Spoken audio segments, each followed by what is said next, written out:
Welcome back, everybody. No matter how long I wait, I end up getting interrupted by some announcements, so I'll kind of just talk some crap for a minute. See, it doesn't look like anybody's got a microphone in their hand. Welcome back. It's week 3 of the AAA Schwartz Roofing Scratch Match Play Tournament here at Lehigh Lanes in Lehigh Acres, Florida. We are bowling week number 3 on the 38-foot Wayne Webb pattern.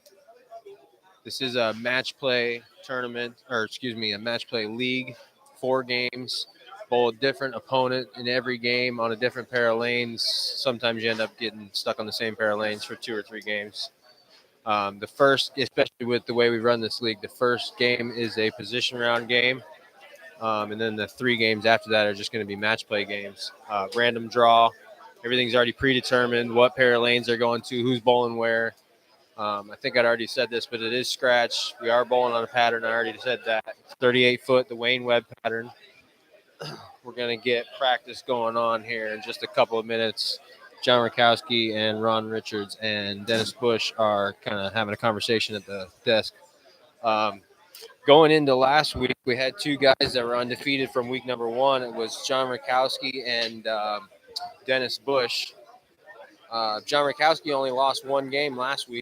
So he's at 7-1, leading the league. The only player in the league to only lose 1 game so far. Dennis went 1-3 last week. He is coming in 7th place coming into tonight. So the way this first game is going to work, John Rakowski and Dennis Beagle, who's in 2nd place. Dennis Beagle only went 2-2 the first week, but went 4-0 after post bowling yesterday on Sunday. He was not here, so I don't know how well he bowled, but he is here tonight. So it's going to be him and John Rakowski bowling their first game on 3 and 4 tonight. And then we're going to have Daniel Casera coming in 3rd place, also at 6-2. He's averaging 189. He's going to be bowling against Nuna. Chuck Williams, also 6-2, averaging 184. They're going to be bowling on 5 and 6. On 7 and 8, we're going to have Chucky Rucker at 6-2, averaging 179, bowling against Robert Hilton. He is 5.5 and 2.5. He's averaging 192. He's in 6th place. They are going to be bowling on 7 and 8. On 9 and 10, we're going to have Dennis Bush. As I said, he went 1-3 after last week, after starting 4-0 in the first week. He's at 5 and 3. He's averaging 191. He's going to be bowling against John Syverson, who's in 8th place. He's also 5 and 3, averaging 186. Then on 11 and 12, we're going to have Davion Swinney. He's in 9th place, bowling against Wayne Tupplin. They're both at 5 and 3. One averaging 184, one averaging 183. I get to fight Jake twice today. Who? Oh, yeah? You get him in the position round game?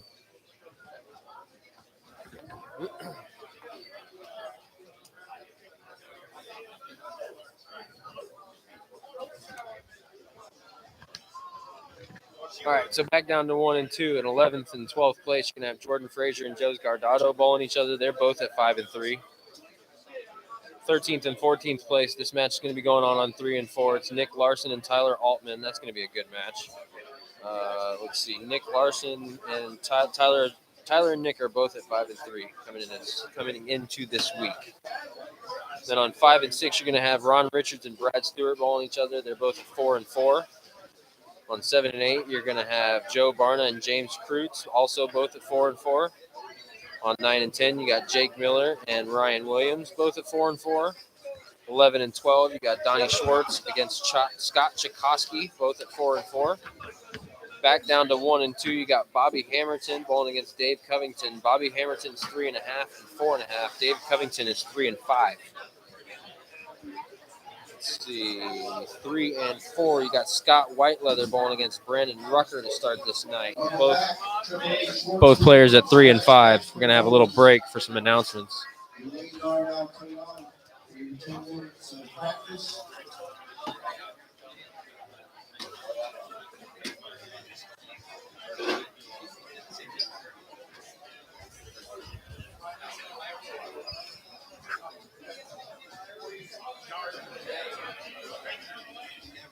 Just a reminder, Dr. Kowski request all last 2 weeks' payment be made by the 5th week. We're in the 3rd week, so we get the next 2 weeks.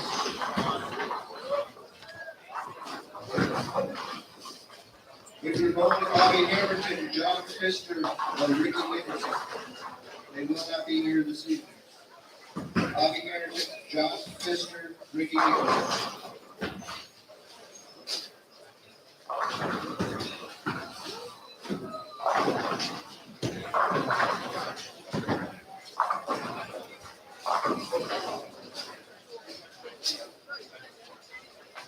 You're interested in the brackets. Brad Stewart's on 5 and 6.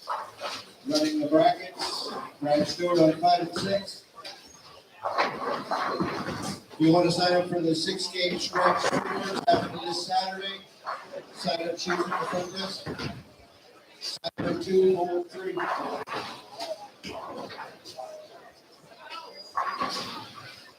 So that's going to do it for the announcements. Dennis just set down his microphone.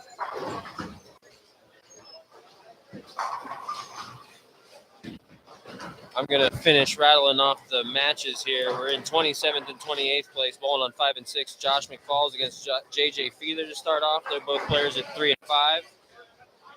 On 7 and 8 and 29th and 30th, you got Brad Zielinski bowling against Ricky Nicholson. Part of that announcement was that Ricky Nicholson is not here tonight, so he's going to be a blind. He will post bowl on Sunday. Let's see, 31st and 32nd place on 9 and 10th, Donnie Schwartz Sr. against Carlos Delgado. Donnie Schwartz Sr. is 3 and 5. Carlos Delgado is 2 and 6. 33rd and 34th on 11 and 12, John Pfister, who is another one of the absent players tonight, against Darren Bess. Both players are 2 and 6. And then the last match, which actually starts on 1 and 2, both players are at 1 and 7. You got Dustin Valentin against Joe Nasso Jr. So there's 3 players that aren't here tonight. It's Ricky Nicholson, John Pfister, and Bobby Hamilton. So those guys should all be in here on Sunday after the handicap sweeper to post bowl. And they put out the pattern. If anybody ever wants to come and practice on something like this, see what these guys are bowling on, they put this pattern out on a few pairs of lanes. A couple of the pairs they hold for the post and pre-bowls, but a couple of the pairs you can just come and practice on.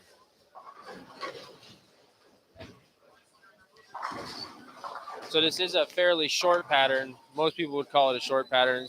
It's shortish. It's 38 feet. It's a little bit asymmetrical. It's a little bit biased to the right side, and it's a little flatter on the left side of the pattern than it is on the right side. I don't have the pattern in front of me, but I think it's 2.6 to 1 on the left and 3.0 to 1 on the right. So you see a fair amount of urethane going down the lane in the beginning of the night. There was some higher scores in here from the first week than there was last week.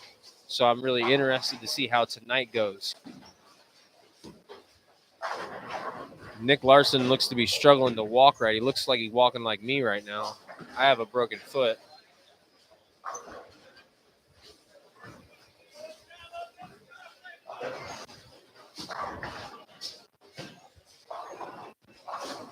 So you see a fair amount of kind of everything going down the lanes in practice. But once we get into the beginning of the first game, you're going to see a lot of guys settle into some urethane balls. Wayne Topolin just threw a track Paragon down there. Dennis Bush on lane 10 just threw a big strike with the purple hammer. Yes, it's just practice, I know.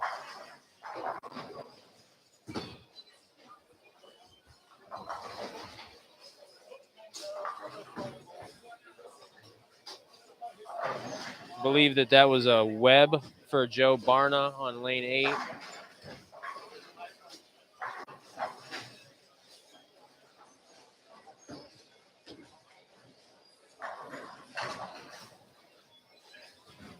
Not even going to talk about that one. Brad Stewart's about to throw a power torque down lane 6. That was a very big strike by Robert Hilton on lane 7 with the purple hammer. That's got to be a low flare power torque or something.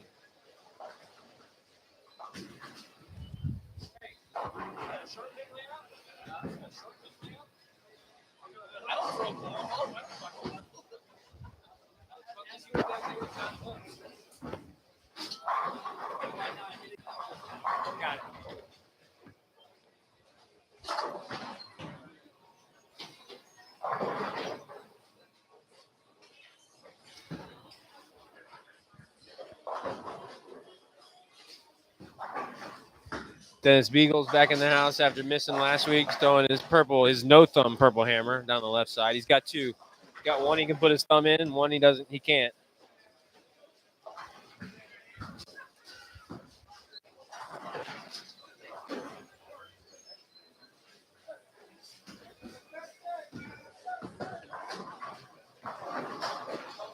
Very interested to see what Tyler Altman does in here tonight, because after not even, I don't think, bringing urethane in here for the first 2 weeks, he's finally got one in here, and it's not the purple hammer. It's that new attitude control that Brunswick just released. But I think that's a deviate collision that he just threw down there.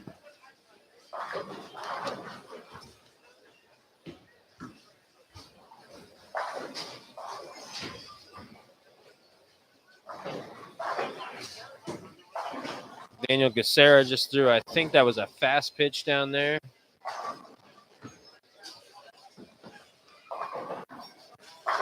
Let's see.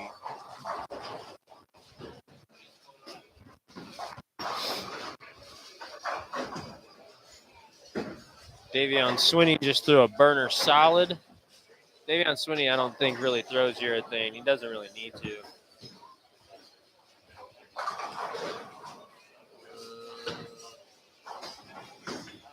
I don't know what ball it was. Scott Chakosky just threw down there on the left side, but it looked good.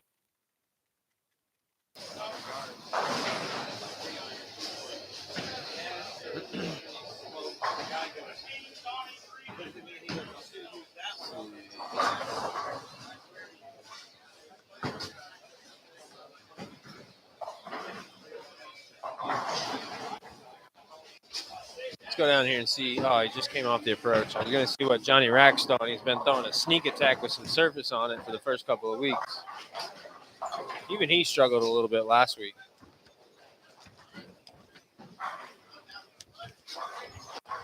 We only have one player averaging over 200 in this league so far through 8 games, 2 weeks. It's Dennis Beagle averaging 202. We've got the next highest I see is John Rakowski's 194 leading the league. I mean, those two guys are the first two guys. They're bowling each other. That's going to be a good match. I need to ask if the camera's working on 1 through 4 because it wasn't last week.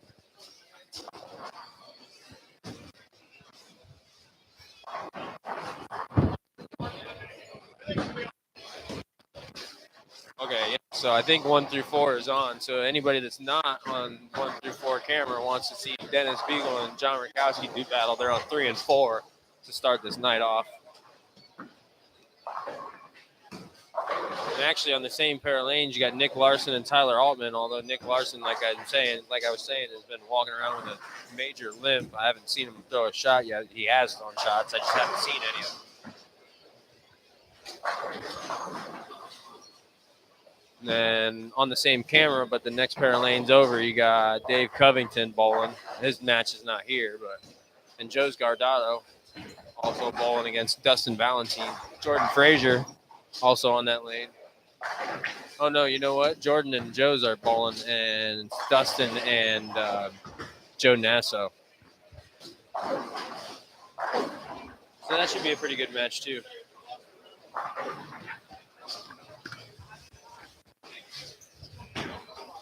Nuna, Chuck Williams, throwing, I think that was a double cross on lane 5. The ball hooks for a urethane ball. Tyler Altman threw a big strike with that attitude control in the right lane. He's getting up on the left lane with, I think, a Strata hybrid.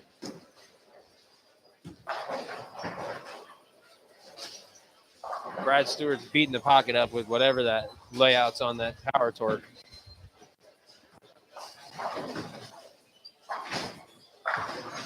That was a very nice strike for Brad Zielinski on lane 8 with, I think that was a Storm Nova.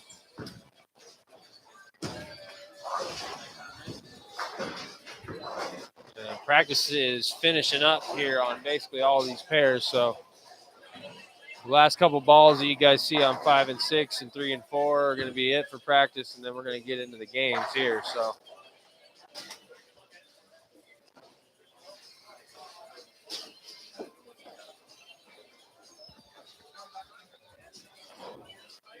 yo, remember I was telling you the top 2 dogs are on 3 and 4. John Rakowski against Dennis Beagle, the top 2 averages, the top 2 point winners in the league.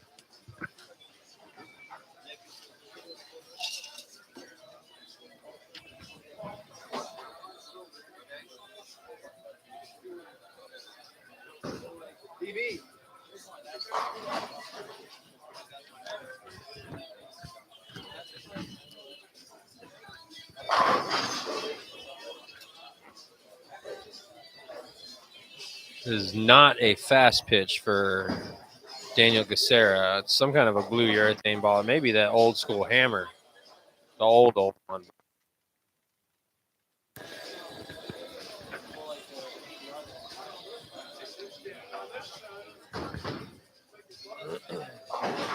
Chucky Rucker gets us started on lane 7, but goes through the face and leaves a big 4. You got Chuck Nuno Williams up on 6 on the approach right now.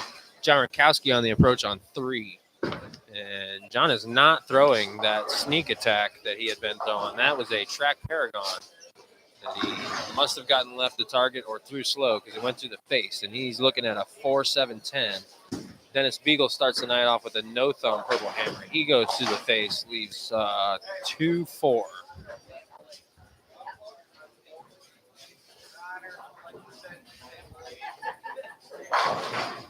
Somehow I got to find out what that blue urethane ball is that Daniel Gacera just threw because he just crushed the pocket with it.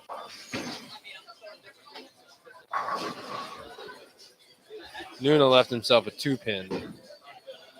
And he's going to convert. So John Rakowski on 3 picked the 2 off of the 4.710. Dennis Beagle going to throw the spare, converts it. Dennis Bush on lane 9 starts the night off with a big strike with the purple hammer. His match, John Syverson, threw a strike. Ryan Williams up on the approach on 10, throwing a purple hammer two-handed. Throws a big strike there against Jake Miller. Got Wayne Topolin getting up on the approach on lane 11 right now. Game. Lane with an open. Throwing the track Paragon. Goes it a little high and leaves a 6-pin.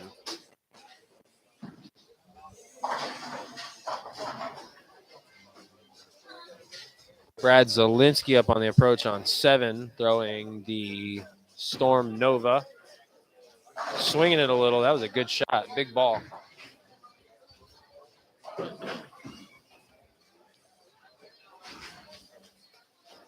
One and 2, Jordan Frazier and Joe's Gardado both started off against with strikes against each other.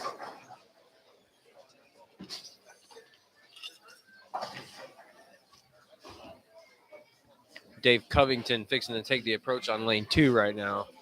Tyler Altman, well, that was a spare shot, so I don't know what he started this game with. Whatever it was, he went up high and left the 3-6. Dave Covington starts off with a strike there on lane 2. Josh McFall's on the approach on lane 5. That ball hooked. Almost went Brooklyn, left 6-pin. Bowling against J.J. Feather. Brandon Rucker, Chucky Rucker's son, getting up on the approach on 4 to start this game off against Scott Whiteleather. I believe that was a GB4 that he just threw down there. And it went Brooklyn, left a 6-pin.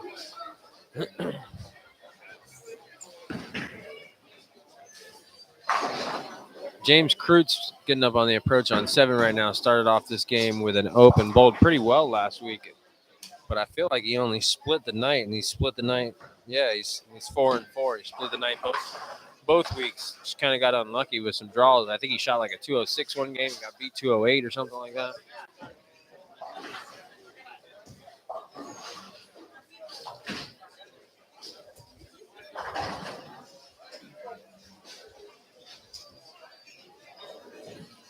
Dennis Bush just threw the thumb in purple hammer down lane 3 for a big strike. John Rakowski fixing to take the approach on 4 after starting the game off with an open frame.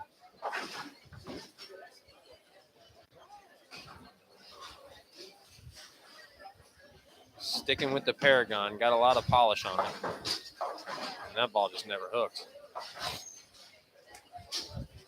Wonder why he decided to get out of that sneak attack.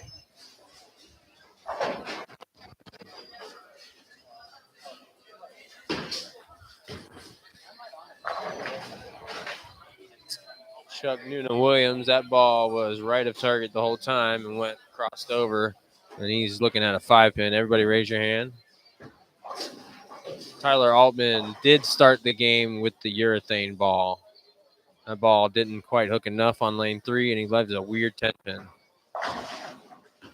Daniel threw that, whatever that urethane ball is, down there again, and it crossed over almost, and he left a 6-pin. Let's see.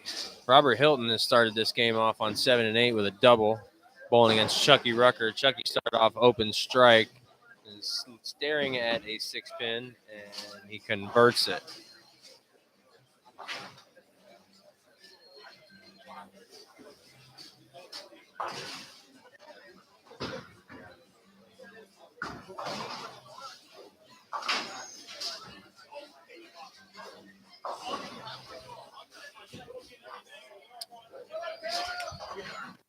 Kind of a little bit shocked right now if what I heard is true, and I'm not going to say it until I can confirm it. But if what I thought I heard is true, it's pretty awesome. And it shocks me that we couldn't get hardly any scratch brackets in some other leagues that have way more bowlers than this one. All right. So John Rakowski opened again in the second frame. It was kind of a split that he left anyway. It just had the head pin on there, so it didn't count it as a split. That was a good shot by Brad Stewart. Didn't carry the 10 pin. John's fixing to be up again on lane 3.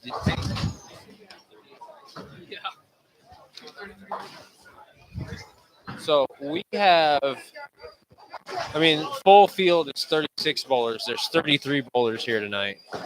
And Brad Stewart got 38 brackets for tonight's league. We couldn't get one scratch bracket for a league with over 100 bowlers in the fall.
We probably just need to sweep it off there and then set the 2 pins. It kind of is in the middle of 2 spots. It's a pin breaker. Is it a pin breaker? So Daniel Gacera is throwing a pin breaker down there. I don't even know what that is or who makes it or anything like that. Oh, that's perfect. That's perfect.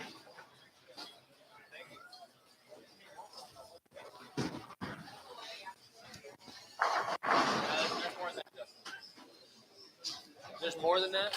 There's going to be more than 38 brackets.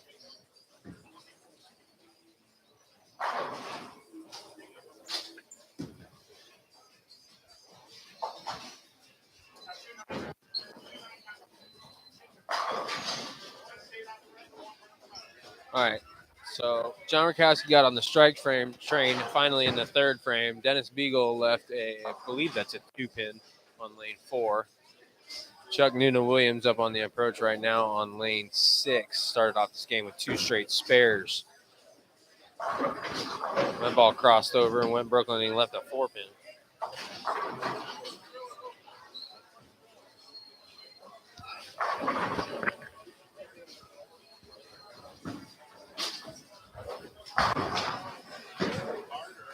Lane 7, Robert Hilton's coming back from a big strike. Started this game off double and then a spare before another strike in the 4th frame. Bowling against Chucky Rucker.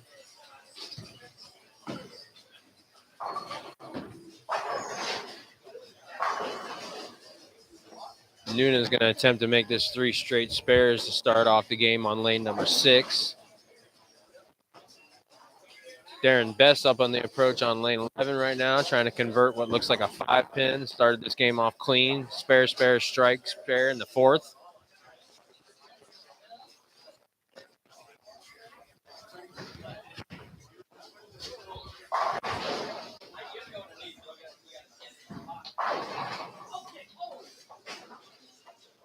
Up on the approach on lane 2 right now, Jordan Frazier throwing a pitch black.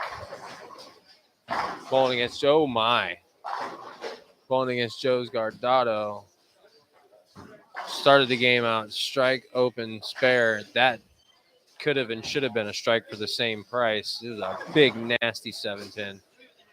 Joe's is clean through 3 and just left a 4-pin there in the 4th frame on lane 1. Dennis Beagle getting up on the approach on 3. Throwing the thumb in purple hammer. Ball didn't quite hook enough. Leaves the baby split on the right side. Bowling against John Rakowski. Bowling getting up on the approach on 4. Started the game off open before getting on the strike train in the 3rd frame. Still got that polished Paragon in his hand. Throwing it right up the right side. Looks like he's laying it down about 4 or 5, and that ball just didn't hook. Doesn't want to on that lane for whatever reason. It's a big ball for not wanting to hook, especially on 38 feet. 36 bowlers and 46 brackets. 33 bowlers in the house. 36 is a full field. We have 46 brackets in here tonight. 46 full brackets with no buys.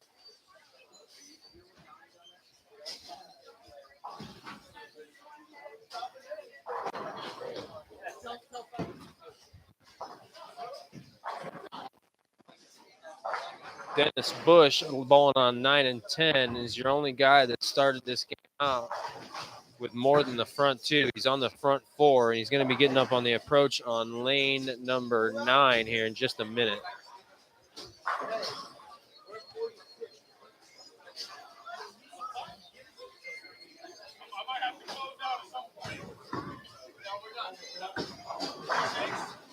Oh, no, Chucky Rucker.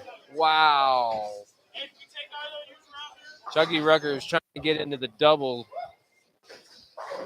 on lane number 5. He's on lane 5 in the 5th frame. Threw a really good shot and just rocked the 8-pin. The ball actually hit it, and it didn't fall.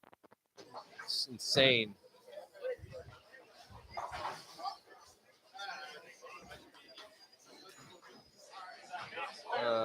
Yeah, 9 and 10. Dennis Bush getting up on the approach, trying to open up here with the front 5.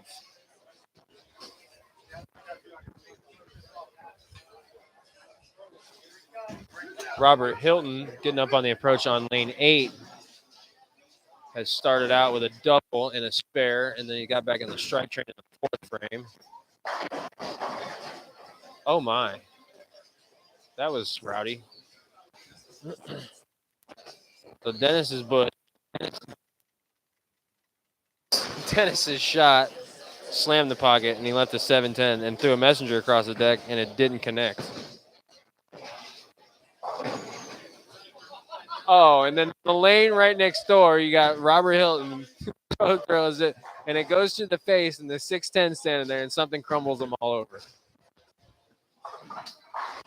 Yeah, bowling.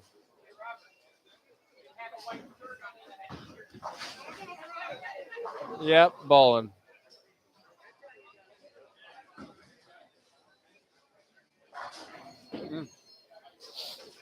Ron Rickner having a hard time finding a look here to start the night off. He has not had a clean frame yet. Dennis, that was rowdy, buddy. The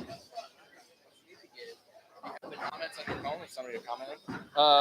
Probably could pull it up. Stream, and then that way, comments, you can answer their questions. Yeah, that's true. You got 12 people watching you? Yeah. Some nights there's like 20. You're gonna be instant famous here in a minute. And that's just on that channel. There's 2 more.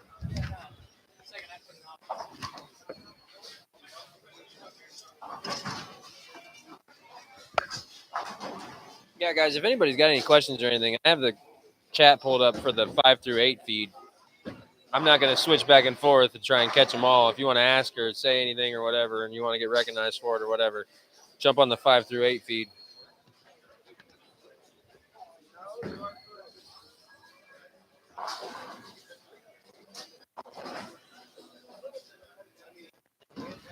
Nick Larson just threw a shot down lane 3 that failed to come back to the head pin.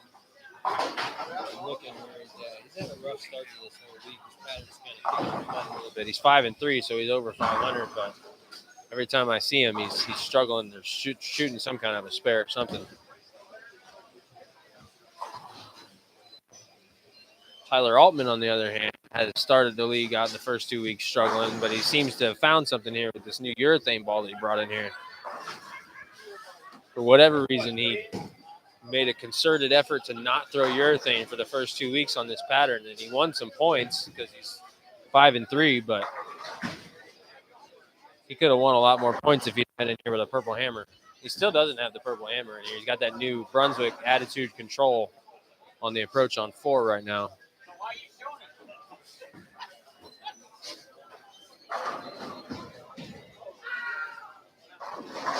Ooh, that ball hooked up a little bit, went through the base.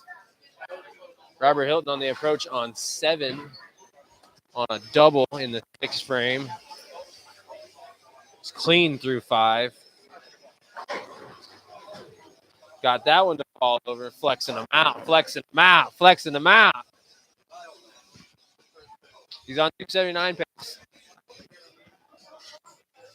And don't be shocked if he does it.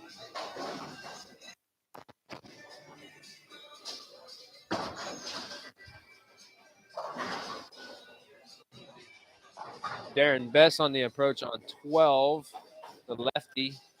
He's gotten out of the pink hammer. He's throwing that looks like an Obsession Tour Pearl. That ball went high.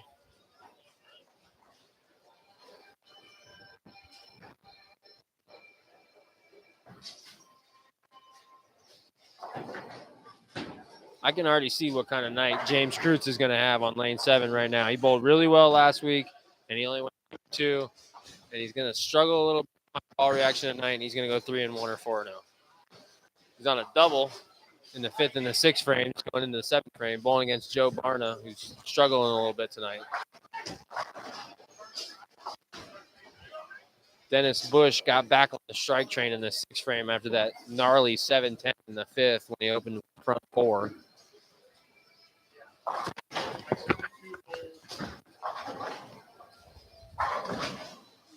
And this is a position round game, remember that.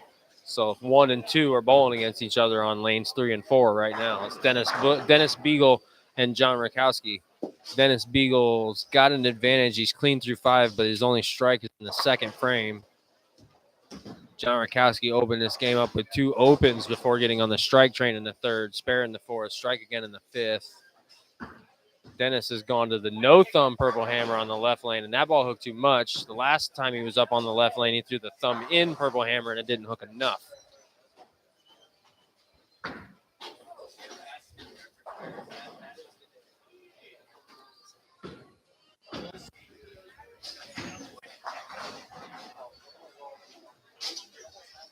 Ron Richter still struggling to start this night off on 5 and 6.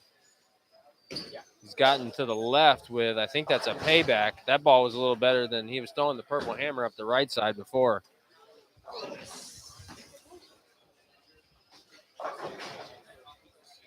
And that pair must be tricky for them guys, 3 and 4. Well, Brandon Rucker's got it under control a little bit.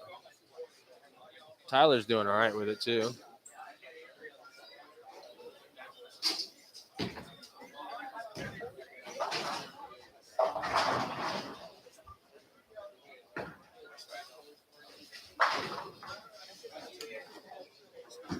Both of them guys are not happy with what's going on 3 and 4 right now.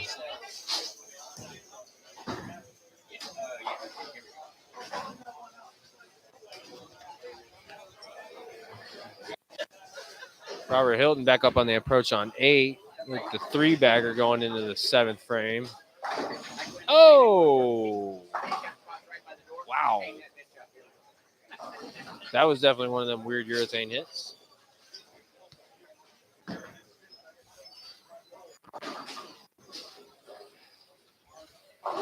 This pattern is not easy.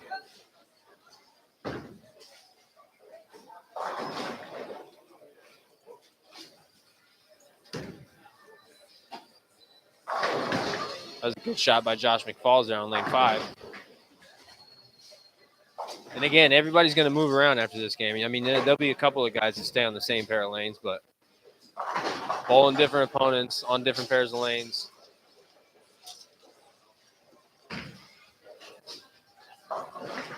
Unfortunately, I can't tell you who goes where after this. I don't have any kind of a list. I don't think there even is one. It's just all pre-programmed into the computer.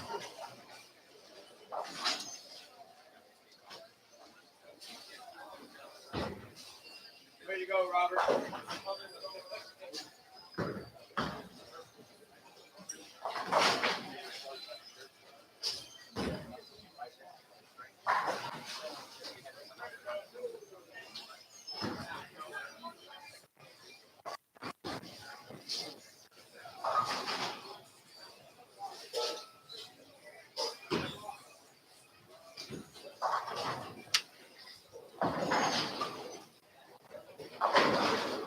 Ryan Williams still throwing the purple hammer down there on 9 and 10, finally getting back on the strike train in the 7th. He opened up with the front 3, and then he kind of lost his way a little bit.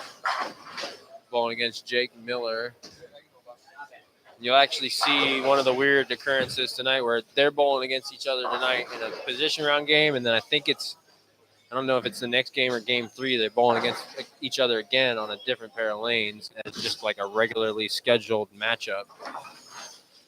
5 and 6, Daniel Gacera getting up on the approach. Strike, spare, 3-bagger, throwing like a 30-year-old urethane ball. I think it's something like a pin breaker or something like that. I don't even know what that is, but it mashes them. Damn.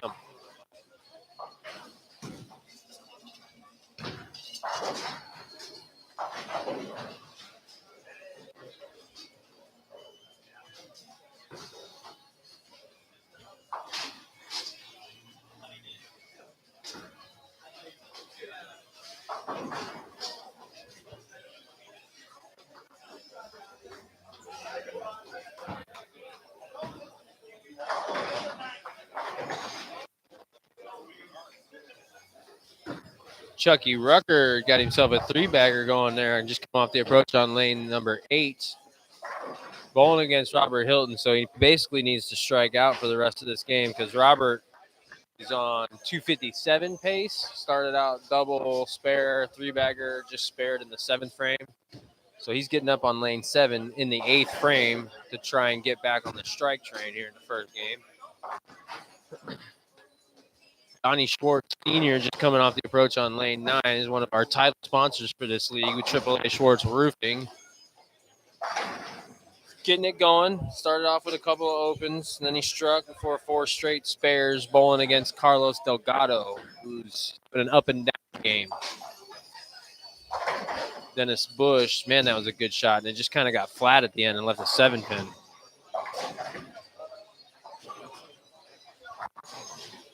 He's bowling against John Syverson, whose only strike is in the 1st frame. He's not having a very good game. He's got some spares, but struggling.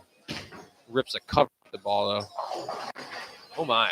That is a 2-7. That was going to be a 2-7-10. Something took the 10 down right at the end there. Got a ball change for Brad Stewart coming, looks like, pulling out the purple 3D hammer re-release out of the bag.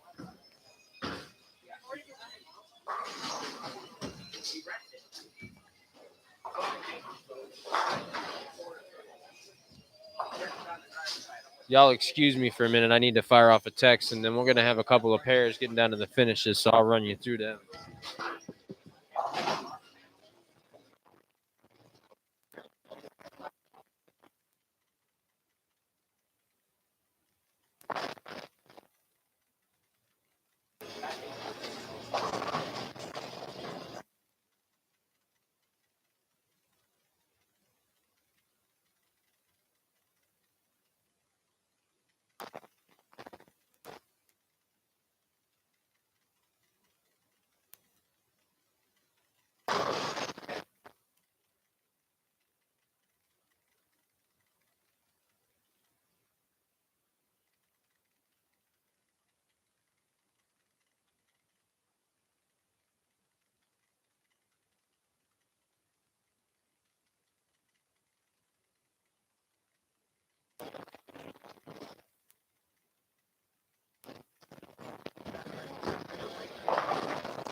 All right, 1 and 2's finishing up. They're getting into the 10th frame right now. Joe Nasso Jr. just finished up the game against Dustin Valentine. I didn't see what he shot in the graphics up there right now, so I'll tell you in a second.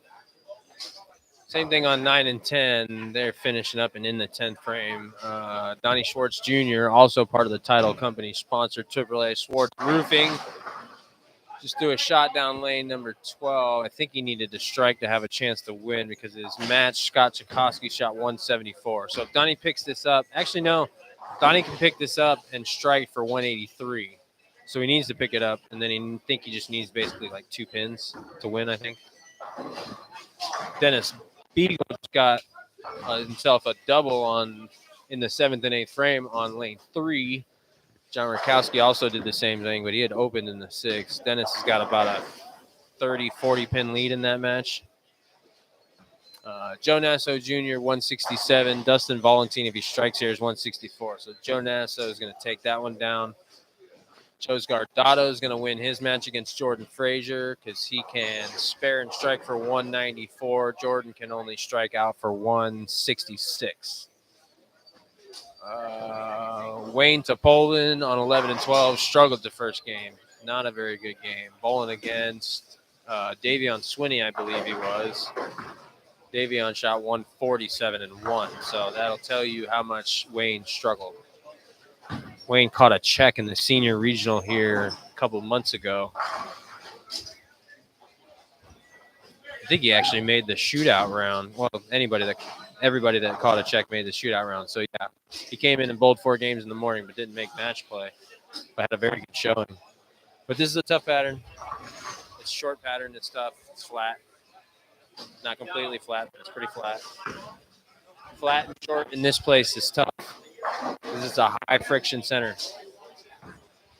Brandon Rucker's got it going on 3 and 4, though. He's clean through 8, I believe. He just threw another strike there. Yeah, he's clean through 8. He can strike out for 246 bowling against Scott Whiteleather on 3 and 4.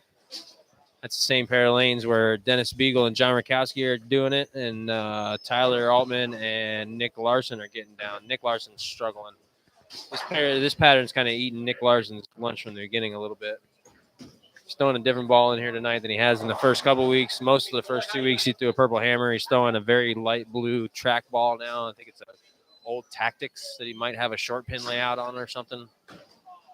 Dave Covington on the approach on 1 right now can finish the game off with a 204 if he gets the last 3 in the 10th. That ball crossed over and went Brooklyn. It's a 9 pin. So he can now, I think, spare for 193. John Rakowski struck in the 9th for a 3-bagger going into the 10th frame. I do not know if he's still in the same ball or not. He was throwing a polished Paragon. It wasn't working out that well. Chucky Rucker had a 4-bagger going into the 10th frame on lane 8 and took off 4 on the right side. That's what happens when you miss your target right on this pattern.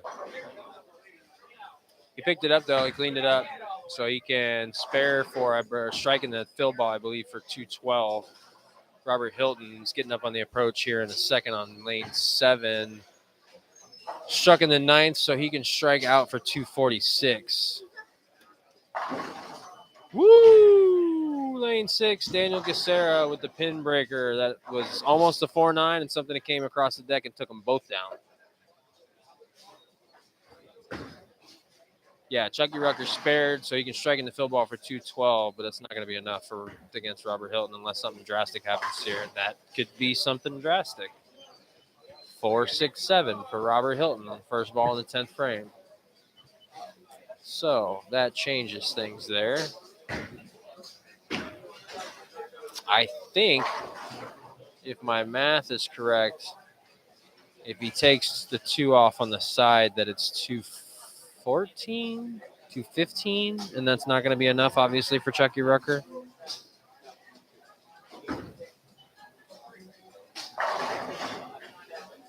But I could be wrong.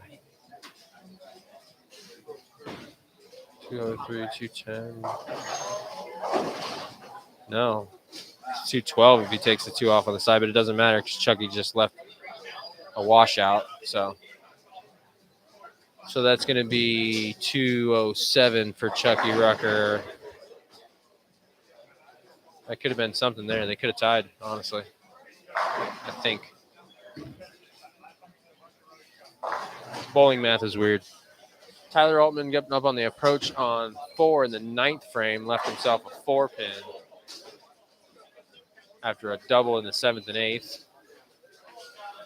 He's going to convert that. He's going to win his match against Nick Larson because Nick opened in the 9th frame and can only strike out for 163 now. Tyler can strike out for 210. 214 for Robert Hilton, not 212. So that was definitely a win. No, you good. You good, baby.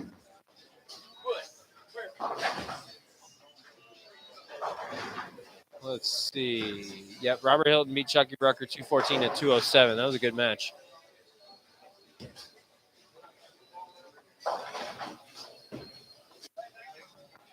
You funny, Sherry.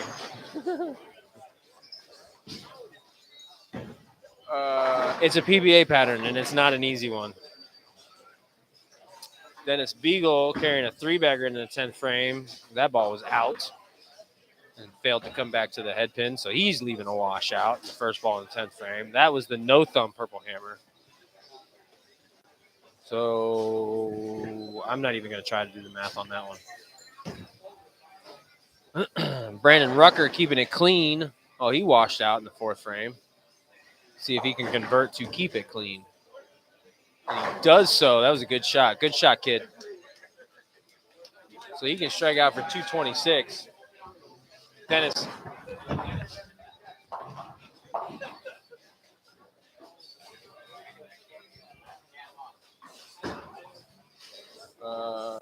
Let's see here. James Kreutz and Joe Barna on 7 and 8. James Kreutz went strike, 8 count in the 10th frame. Can pick it up for 146. Falls away, and he converts. Joe Barna just finished the game, and the little graphic things up there. That was a big tomahawk messenger on lane 5. Daniel Gacera to give himself a double going into the 10th frame. Joe Barna is going to win that one, 153 to 146 over James Kreutz. Brad Zielinski going to up on lane 8. His match is not here. Will be here. Ricky Nicholson will be here on Sunday to post bowl. So So Daniel Gacera is going to beat Chuck Nuna Williams in the 3rd and 4th place position round match.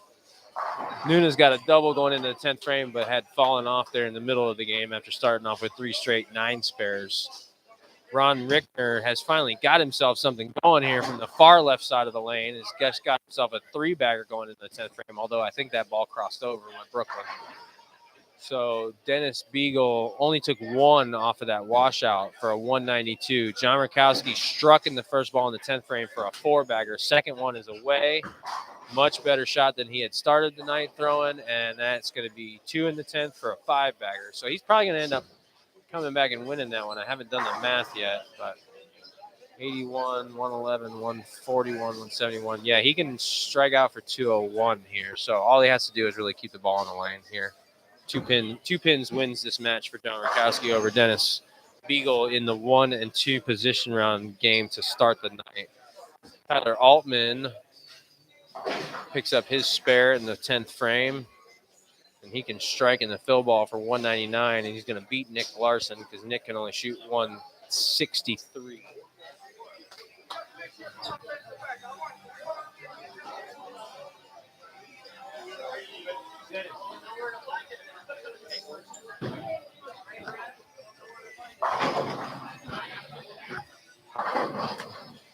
And that's going to be a strike for the back 6 for John Rakowski to shoot 201 and beat Dennis Beagle 192. So that's going to keep John with only 1 loss for the whole league. It's going to move him to 8-1. It's going to put Dennis Beagle back at 6-3. So Daniel Gacera is going to move ahead of him with this win over Chuck Nuna Williams. He's going to move to 8-2. Nuna's going to drop down to 6-3 with Dennis. Chucky Rucker lost to Robert Hilton, so that's going to drop him down to 6-3. Move Robert Hilton up to 6.5 and 2.5.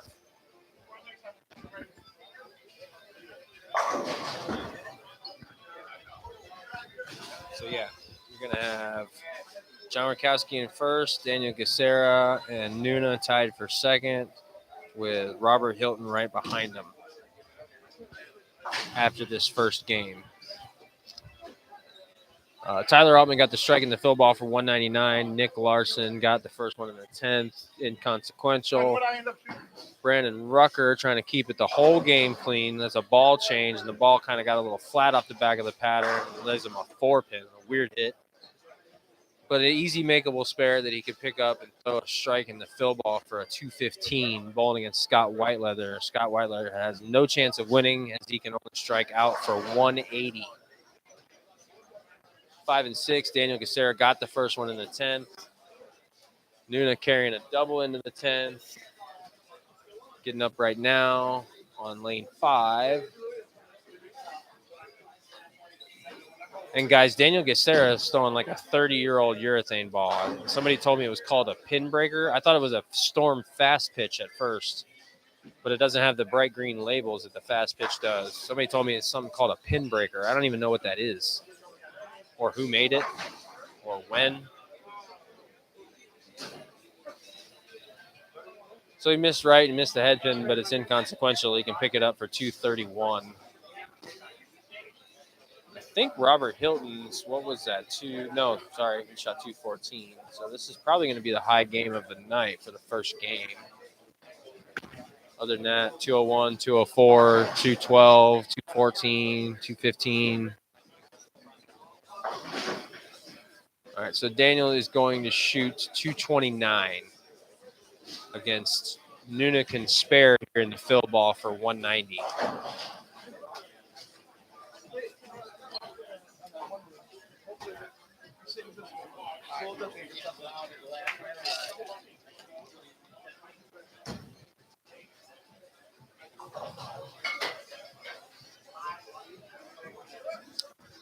Ron Rickner getting up on the approach on 6 now, carrying a 3-bagger into the 10th frame after struggling badly to open this game up, trying to throw the purple hammer down the right side. He's since grabbed a green-colored ball that I think is a radical ball called the Payback, and it's trying to swing basically the whole lane. And the last 2 have gone down. They've been Brooklyn's, but that's a 4-bagger now, bowling against Brad Stewart. Brad Stewart can punch out for 175. Ron Rickner can punch out for 1, 4, 1, 3, 4, 194. Ron Richards, excuse me. I think I was calling him Ron Rickner. And Brad beat the pocket down on that one and left the ring 10 pin. What's happening, homie? Good, buddy. What's going on, man?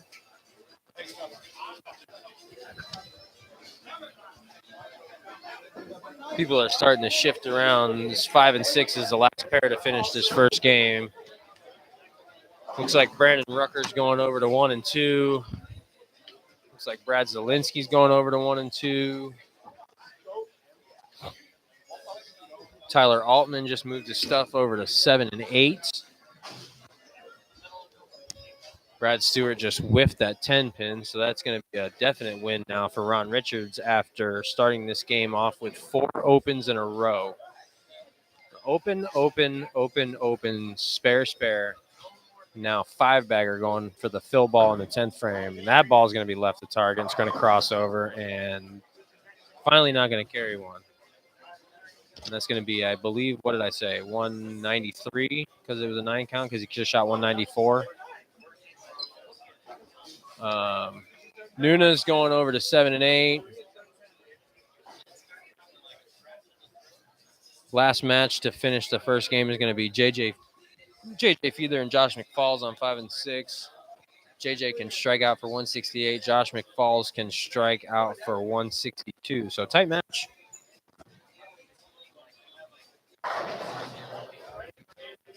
That was a good shot by JJ. Throwing the Black Widow Ghost, the white pearl ball they came out with like a year ago. Josh, I believe, is throwing the black polymer motive ball. It's not really urethane. It's not really reactive. It's like a polymer material or something.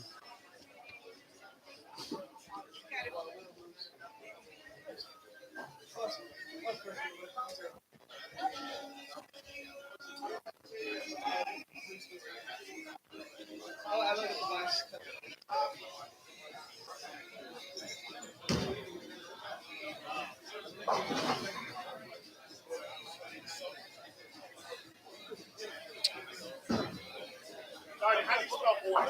Now we're doing void and then I'm going to make sure.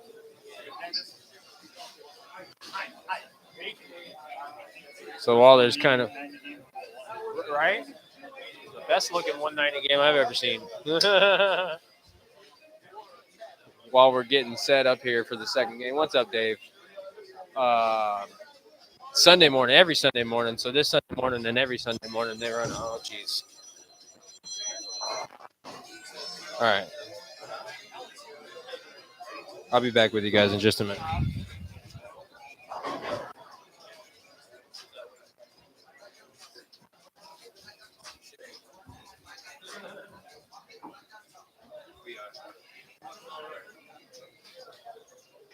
No, he doesn't.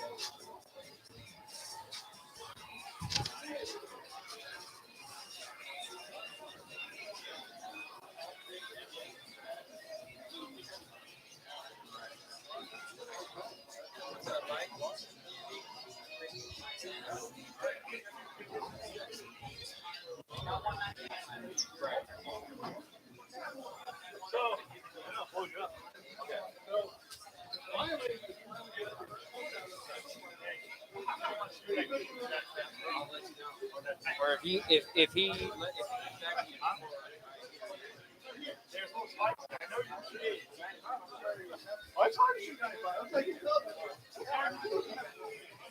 Sorry, that was my old man. I had to take the phone call. So yeah, every Sunday morning, check in at 10, bowl at 11, 4 games. It's handicap. It's on the house shot. I think that it's 80% of 220 is what they were telling me is the handicap percentage. 80% of 220. Yeah, bolt on the house shot. 4 games, total pinfall, no step ladder, nothing like that. It's like a $30 entry fee. They open the place up at 9 o'clock. They make a great breakfast in here. Come down and get you some breakfast. Have a good time. They usually get like 20, 25 bowlers. I think they'll fill it at 36. What's up, George? Nothing much. How are you? Same old, buddy.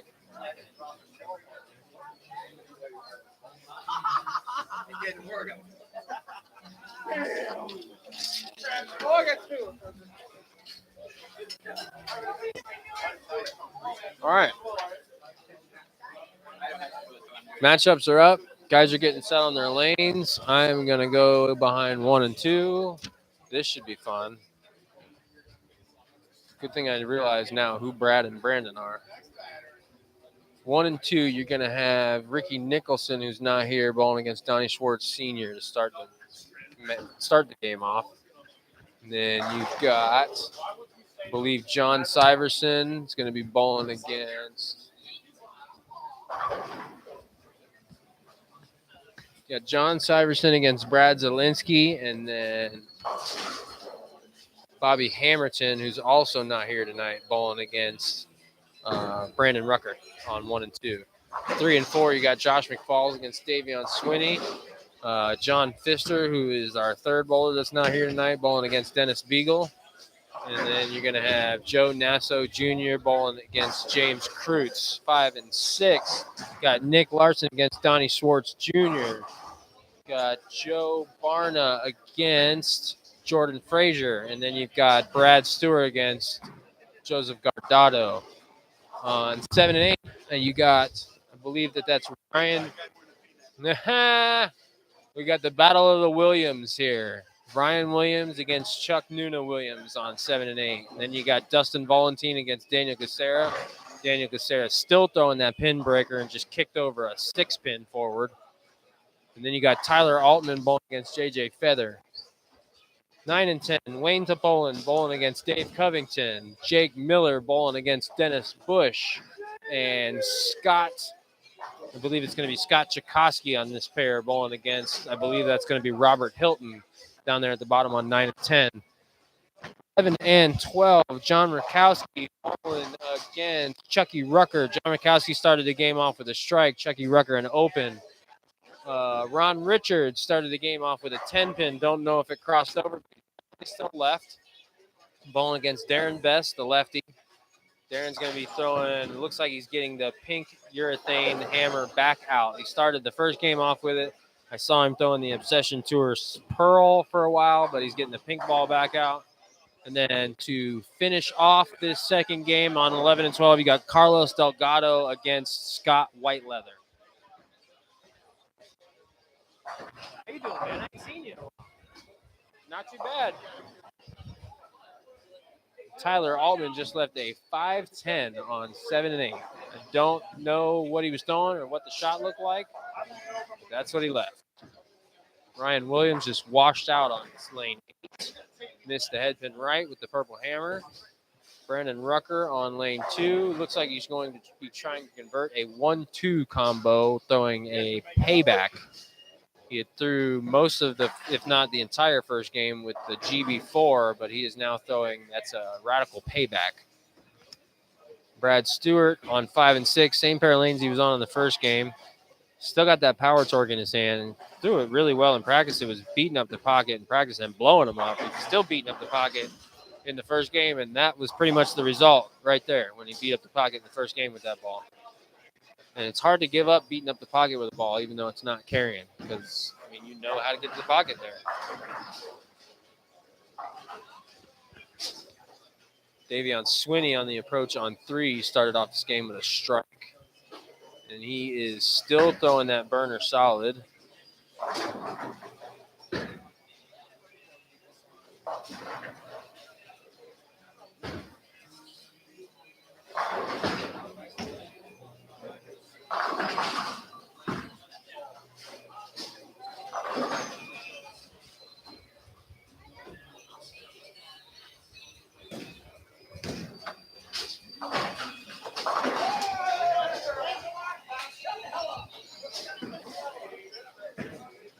There's some smack talking going on down here, and I like it.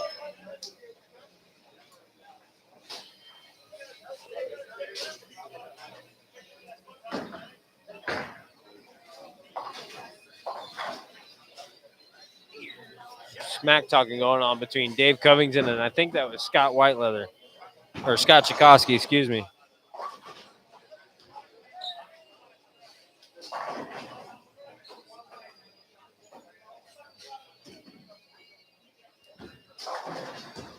All right. What do we got? Nick Larson on the approach on lane 6. Very far left. Left-handed bowler. Throwing that light blue, I think it's a track ball. I think it's a Tactics. And he's got some kind of a foot problem. He's got some pain or something. He's not happy with that wrist restraint that he's wearing. Daniel Caceres started out with the front 2 on 7 and 8 with that 30-year-old urethane ball. Looks like he just drilled. So he must have got that thing online somewhere. Dennis Bush, our proprietor here, started off the first game or the first frame with a strike, leaves a 10-pin in the second frame. Ball barely hangs on to take the 10-pin down.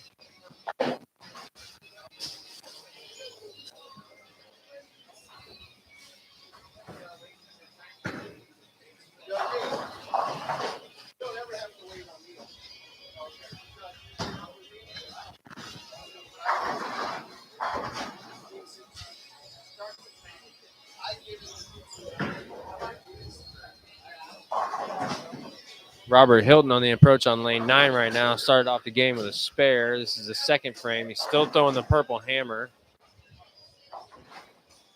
Ball got real lazy flat off the back. I don't know if he missed a little right or it's time to get out of that ball.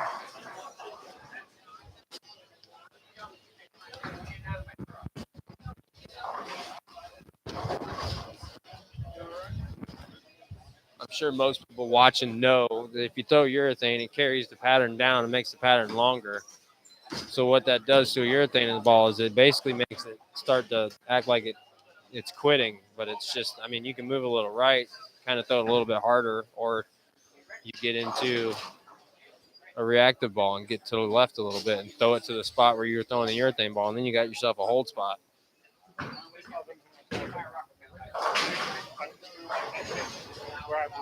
Jordan Frazier throws that spare ball 23 miles an hour, and it sounds like it.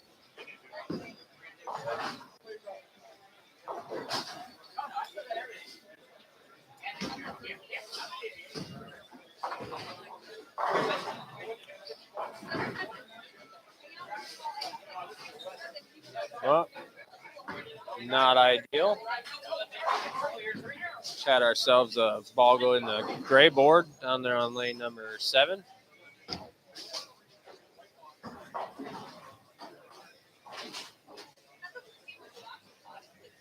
Wayne Topola struggled big the first game on 11 and 12, has gone over to 9 and 10, and it looks like he's gotten his purple hammer out and is now gone spare double. That ball crossed over for Brooklyn, but it's a strike.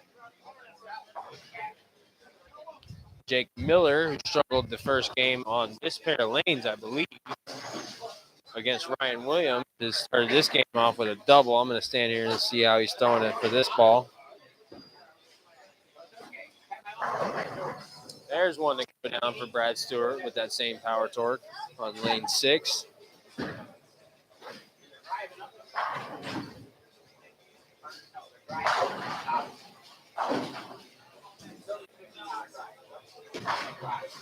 Jake, I believe that was an altered reality for Jake Miller, and that ball missed the head pin right. Just never got there. Ron Richards seems to be onto something with whatever the green ball is that he's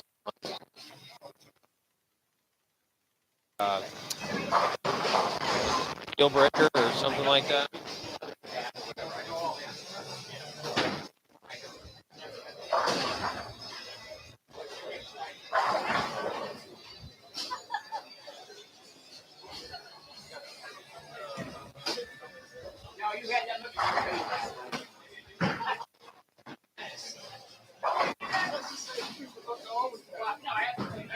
Nobody in here started this game off. Actually, Daniel Caceres got the front 3 on 7 and 8 right now. He's not up, but he has the front 3 right now. But other than him, nobody has started with anything too big. Johnny Rack on 11 and 12 went double spare. Let's see. James Kreutz. James Kreutz on 3 and 4 has the front 3 also right now. Davion Swinney with a big strike there on lane 3. Started the game off clean. Strike, 2 spares in a row, and then another strike. Let me see. Let me see. Jordan Frazier's clean through 3 with 2 spares and a strike. Let's see.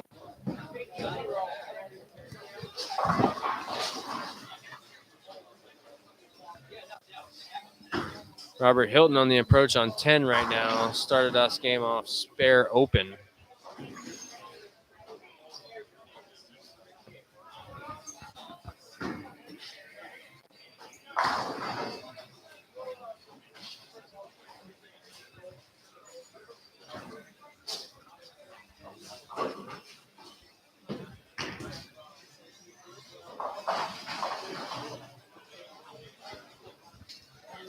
Where are we at? Tyler Altman on the approach on 7. Open strike. Still throwing that Brunswick urethane. That ball hooked. Ball hooked.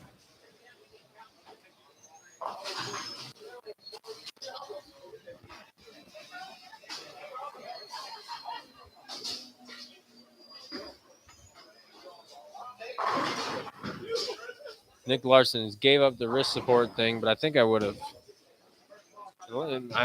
Maybe he's going out of town and he can't make it to post ball on Sunday. But I think if I was hurting as bad as it looks like he's hurting tonight, I would have surrendered tonight and came in on Sunday hoping I'm feeling better.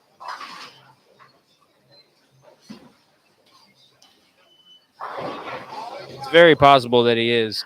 Kid bowls for the Weber International team, the college team. I have no idea what their schedule is like. For all I know, he's going to be out of town this weekend. Titties and beer, Brad Stewart. That's what that is.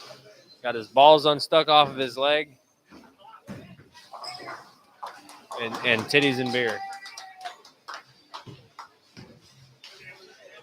Everybody's giving Chucky Rucker a round of applause on 11 and 12 for making a spare because he hasn't been able to yet this game until, well, I mean, it's only the 4th frame, but open, strike, open, and the last open in the 3rd frame was, I believe, a 10-pin that he whiffed.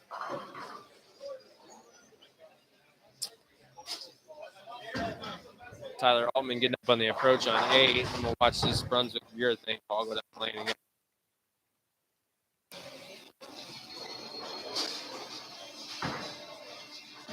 Oh, he's gotten out of the urethane ball. I think that was a hero solid or that deviate collision, one of the two.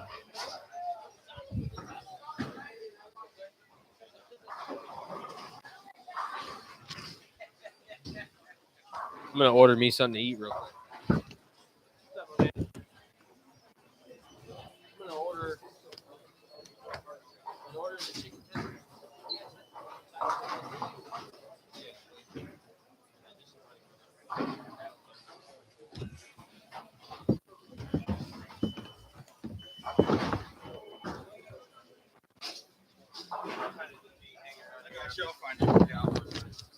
Thanks, man.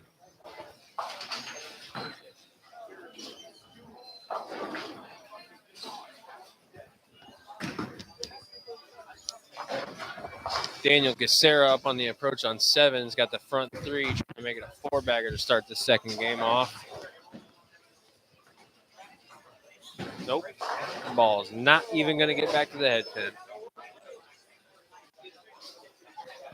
It's kind of hard, this pattern is. James Kreutz on 3 and 4 did convert the front 4.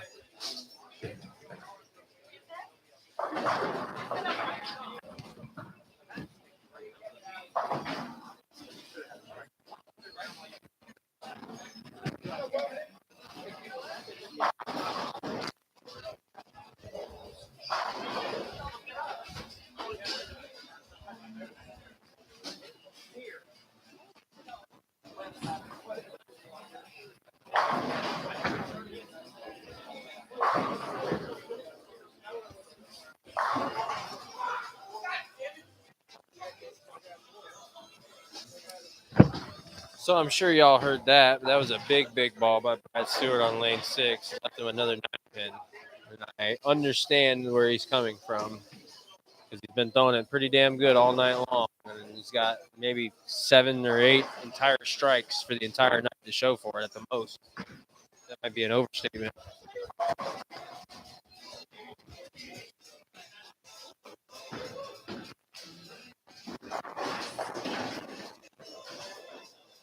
On 11 and 12, we got John Rakowski balling Chucky Rucker. John Rakowski started the game off with a double. Now he's got 2 straight 9 spares, and now he's staring at a 9 pin to convert in the 5th frame. Chucky, meanwhile, started the game off with an open and a strike and another open for finally a spare in the 4th, and is looking at a 1, 2, 4, 8 conversion. Whoa. Never mind.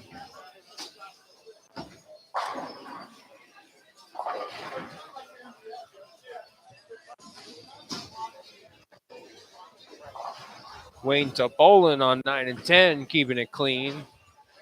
Spare, 2 straight strikes, and then 2 straight spares. Ryan Williams has thrown another one on the gray boards. I think that he's still trying to play the purple hammer up the right-hand side, and I think that it might just be too many urethane balls going down there, and it's time to get out of it by now.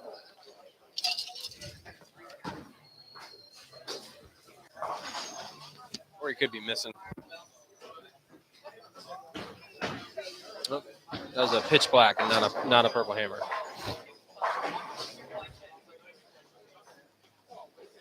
Let's see. Dennis Beagle on 3 and 4 is clean through 5 with strikes in the 2nd and 5th frames. James Kreutz finally missed in the 5th frame. He had the front 4 for a 9 and did not convert to the spare. Lanes 1 and 2 are moving right along, and they probably should slow down because it's not exactly like they can go into the 3rd game as soon as they get done with this game. They're already in the 7th frame. Everybody else is 5th frame, 4th frame, 5th frame, 5th frame. 7th frame, fixing to get into the 8th frame. Shit, one guy did bowl the 8th frame already.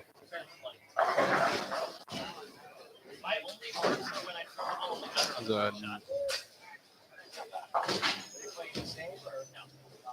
was on 9 and 10, and they played super easy and Brad Stewart getting up on the approach on 5. Still clean through 4. With strikes in the 2nd and 3rd frame. His match, Joe's Gardado, just threw a 3-bagger. Opened up the game, open spare before making that a 3-bagger in the 3rd, 4th, and 5th. It is a deviate collision for Tyler Altman, not the hero solid. Brad Stewart has gone to the 3D offset up the right-hand side of the lane and gets lucky, but that ball could have easily been a 2-8-10 for the same price.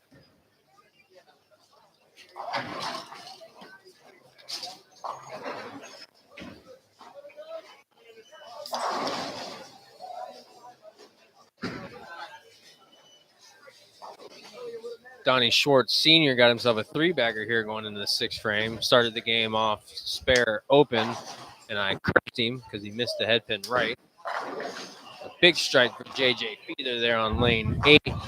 Getting himself a double going on there. Dennis Bush keeping it clean the hard way on 9 and 10. Striking the 1st frame. He's got 2 splits, but he's clean. 7 split in the 3rd frame, 6 split in the 5th frame. I didn't see what either of them actually was, but he's clean. John Rakowski keeping it clean through 6 frames, getting back on the strike train and in the 6th frame on 11 and 12. Bowling against Chucky Rucker, who almost at this point has no chance. Unless he jumps on the strike train and John starts missing. But how often does John do that? Never. I don't know how Ryan Williams just got that ball to hook back from Egypt, but he did.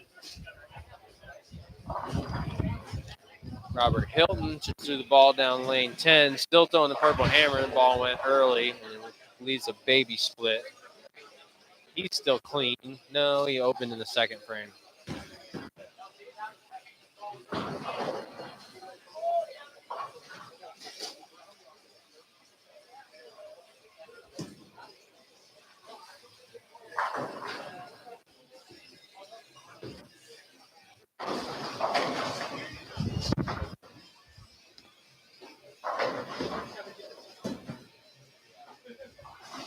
Joe Barna converts his spare there on lane 6. Give him a couple spares in a row.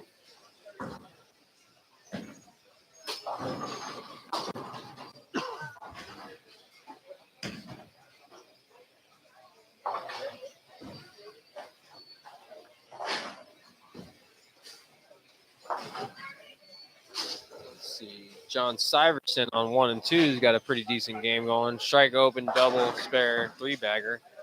Bowling against Brad Zelinsky, who's having a rough game, has not struck yet in this game.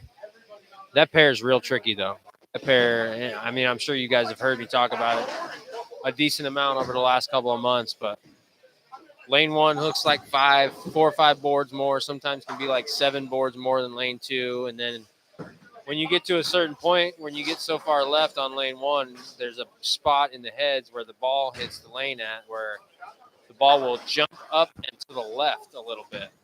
So you either have to get further left than you want to be and do something to make the ball get back to the pocket from further left than you should be because of that bump, or you throw it over it, or you go keep it throwing it around it or to the right, but then you got to throw it 100 miles an hour, and then all kinds of crazy things happen from there.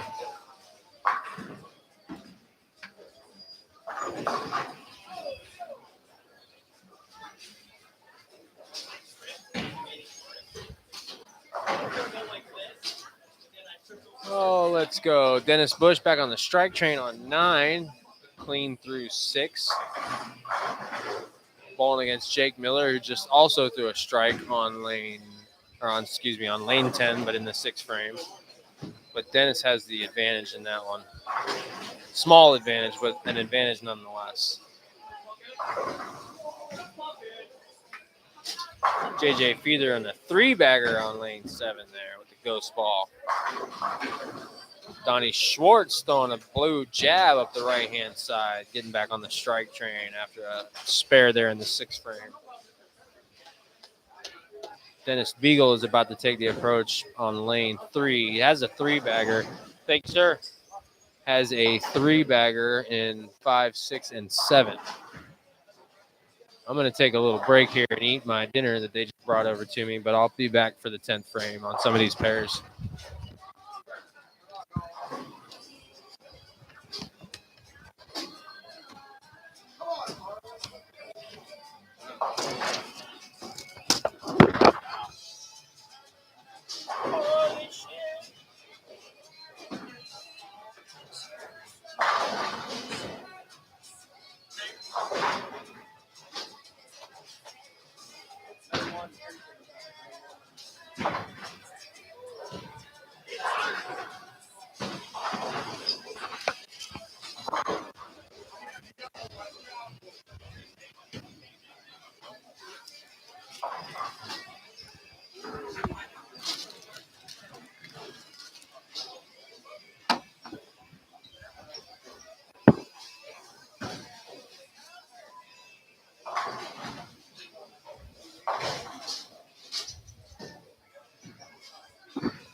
Lane 6, Joe's Gardado's got a 4-bagger.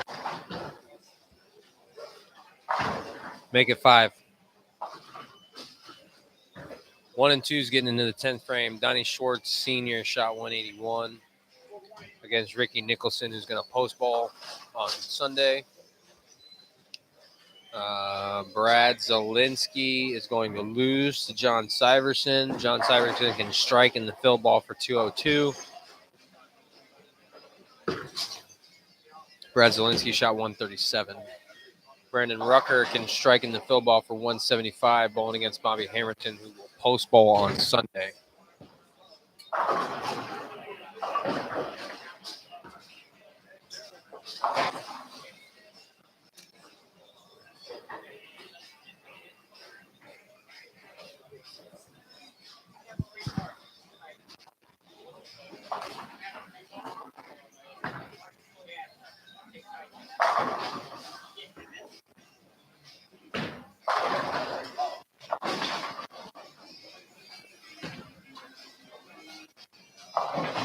Ready to throw the jumps. There you go.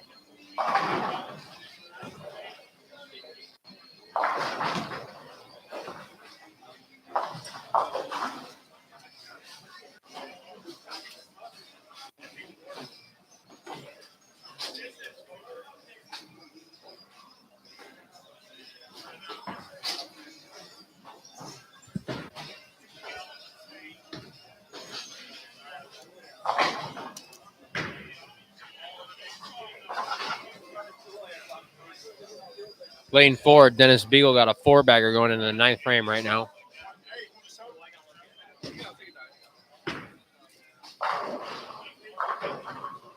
Make it 5.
Joe's Gardado getting up on the approach on lane 5, trying to make a 5-bagger into a 6-bagger here in the 8th frame.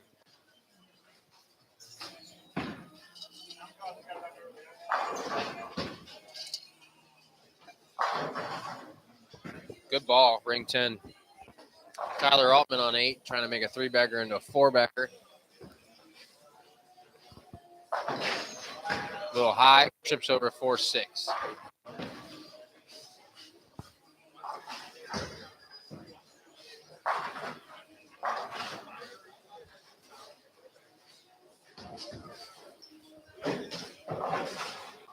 Uh-oh. Joe's Gardado missed that 10 pin into the gutter to the right, and the ball jumped out and back out of the pit.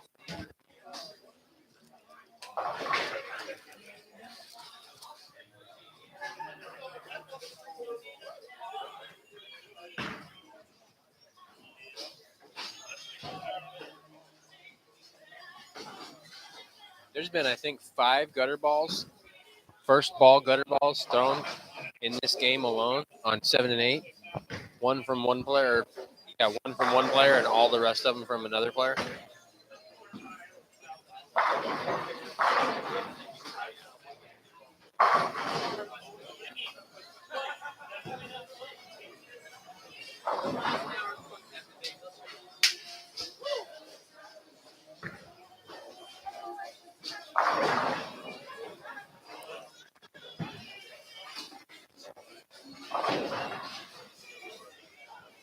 3 and 4 wrapping up. Davion Swinney shot 181. Josh McFalls just had the chance to throw a 9 count to win and threw a 7 count to lose by 1. Dennis Beagle, 5-bagger going in the 10th frame on lane 3, a little bit high. Kicks over the 6-10 late to make it a 6-bagger on the first ball in the 10th frame. Bowling against John Pfister, who's not here tonight.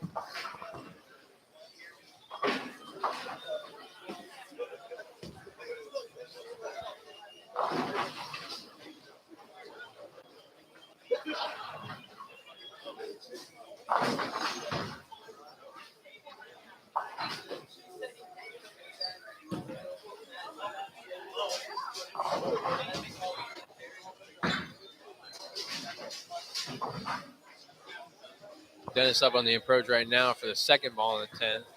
Working on a 6-bagger, clean through the whole game. Spare strike, 2 spares in a row before this 6-bagger. Wow, urethane hit. A little bit high with a urethane hit, or a little bit light, with a urethane hit, and he leaves a 5-pin. So he could pick that up for 248. That's more than likely going to be the high game of the game and probably the night, honestly.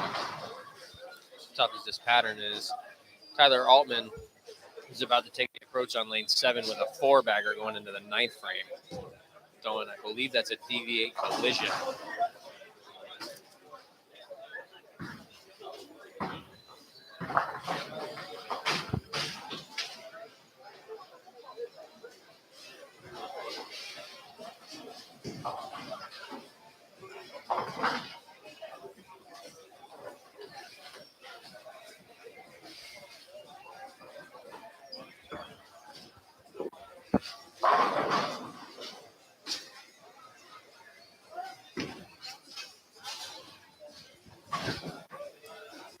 So Dennis did spare there in the fill ball for 248 against John Pfister. I think it's pretty safe to say that that's going to be a win for Dennis. Not that it has anything to do with John and his ability, just that it's a 248. And this is not an easy pattern. Joe's Gardotto back in the strike train in the 9th frame after that 10-pin whiff there in the 8th. If he strikes out, he's going to shoot 236. Tyler Altman strikes out. He's the one with the 5-bagger going into the 10th frame. He can shoot 87, 127, 157, 247. So he would come up 1 pin shy of Dennis.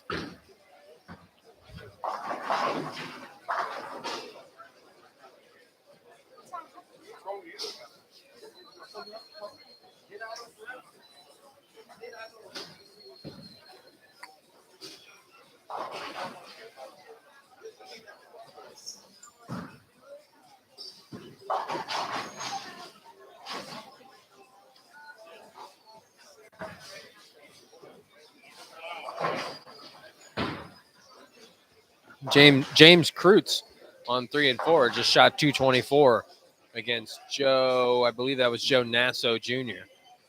That's a pretty big game for for James. James been bowling pretty well. Bowled pretty well last week.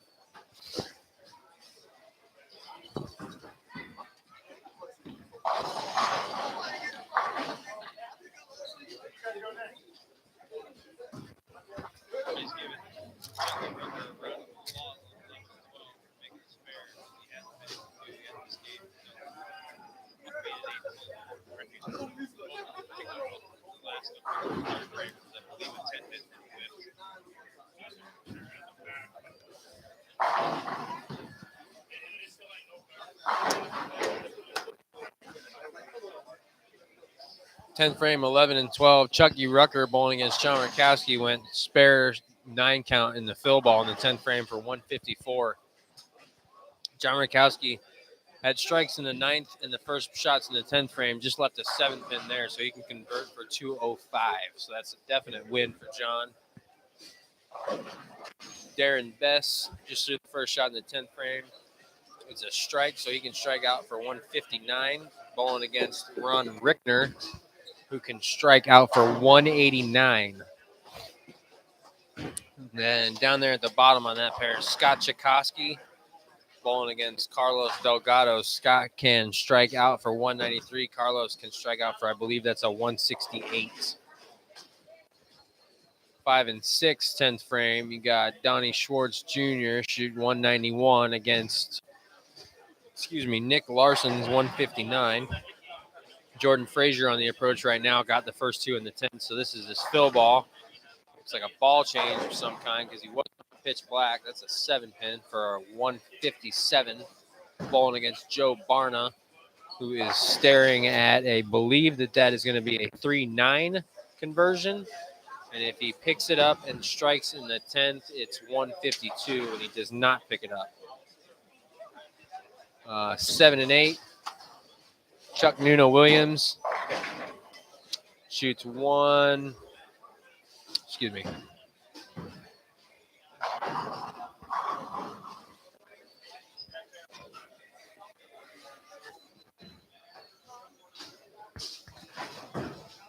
Nunes shoots 127. Ryan Williams shoots 143. Daniel Gacera shoots a 172 game against Dustin Valentine, who's yet to finish. He can convert what he's got standing in front of him for 161, so that's going to be a win for Daniel. JJ Feather has not done anything yet in the 10th frame, but he's bowling Tyler Altman. JJ strikes out. It's going to be 195. Tyler strikes out as 247. Joe's Guardado spared in the beginning of the 10th frame so he can strike in the fill ball for 216, bowling against Brad Stewart, who opened in the 8th and 9th frames. And that ball just went a little high, left him a 3-pin, so he can convert that and strike in the fill ball for 172. So that's a win for Joe's Guardado. 9 and 10. Dave Covington shot 168 against Wayne Topolin's 187. Jake Miller, spare in the beginning of the 10th frame, can strike in the fill ball for 191. Dennis Bush just missed something. Yeah, the 9 count for 162, or that would have been a win. Jake threw a 9 count for 190. Robert Hilton struggling badly in this game. Spare, open, spare, strike, spare, open before getting back on the strike train in the 9th frame for Robert Hilton, getting up on the approach in the 10th right now. Bowling against Scott Chakosky. Robert can strike out for 168. Scott can strike out for 196.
Tyler Altman got the first one in the 10th to make it a 6-bagger before he left a 10-pin in the second shot in the 10th, so he can pick this up for 236. He does so. So that's a 236 game against JJ Feather, who shot 184. Got 2 guys to finish up, 1 on 10, 1 on 12. And then we're going to shift over to the 3rd game. I'm going to finish my dinner before you guys probably hear from me again.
Gotta work tomorrow, man.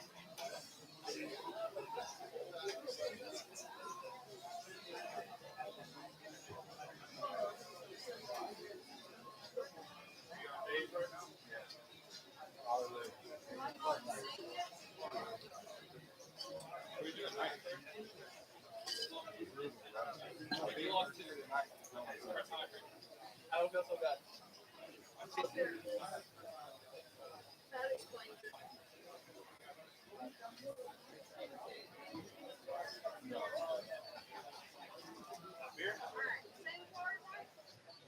Let's do it.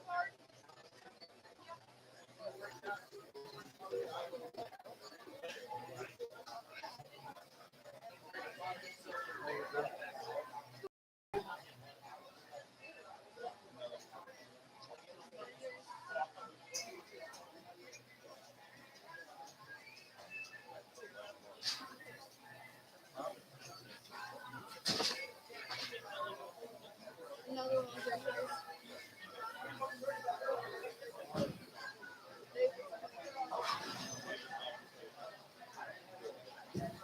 Yeah.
All right, boys and girls.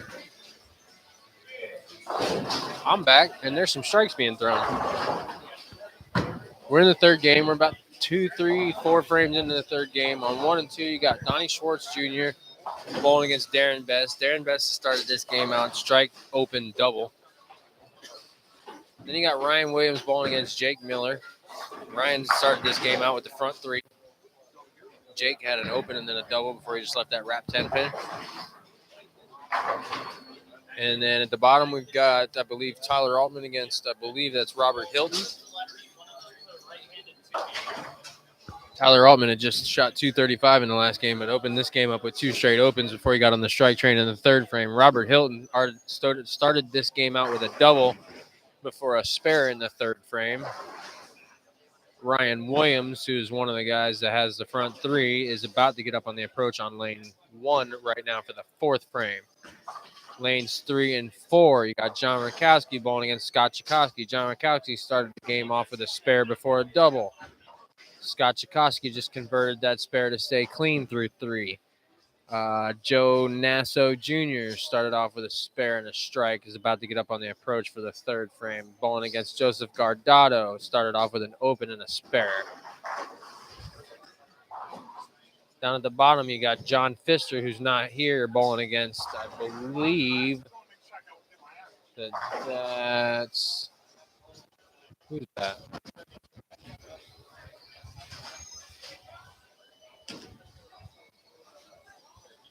Not 100% sure who's going to be bowling at the bottom of 3 and 4 against John Pfister. John's not here. Oh, I think it's Dennis Bush. Dennis Bush has started off with a spare and a strike. It is Dennis Bush. 5 and 6, Brad Stewart bowling against, I believe that's going to be Donnie Schwartz Sr. Brad started off spare, open, strike. Donnie Schwartz Sr. started off open, strike, spare. Second match down, Wayne Topol against Carlos Delgado. Wayne had started with a double before that 7 pin right there. Carlos strike, spare, strike. Down there at the bottom, we've got Nick Larson bowling against Dennis Beagle. Normally I would say that this would be a really good match, but Nick Larson is obviously physically hurt tonight. Something to do with one of his feet. I think it's the right one, but he's been limping around very badly. I'm sure you guys have seen it on the cameras. Dennis Beagle started this game off spare open, is looking at a 7 pin to try and convert here. 7 and 8. Got Brad Zielinski bowling against, I believe, Ron Richards. I believe that's who's bowling. I don't see Ron anywhere else. Yeah, and then JJ Feather again bowling against Scott Whiteleather. Brad Zielinski started off open, spare, strike, open. Ron Richards, strike, spare, strike, open. JJ Feather bowling against Scott Whiteleather. JJ Feather, spare, open, strike, spare. Scott Whiteleather, front 3 before it opened. They're in the fourth frame. Daniel Gacera just threw a 7-10 split on lane 7. Started this game off strike, spare, open, and then that was another open. Bowling against Brandon Rucker, who has the front 3 and is about to get up on the approach on lane 8, and believe that he is throwing a purple hammer. So I'm going to stick right here and see if he makes it 4. That is a purple hammer. Pretty far left for a purple hammer, too. Ball did not strike. Leaves a 2-5 spare. On 9 and 10, you've got Jordan Frazier bowling against, I believe that's going to be Chucky Rucker. It is, yep.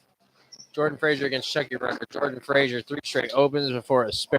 Fourth, Chucky Rucker, strike, open, strike, and then a spare in the fourth.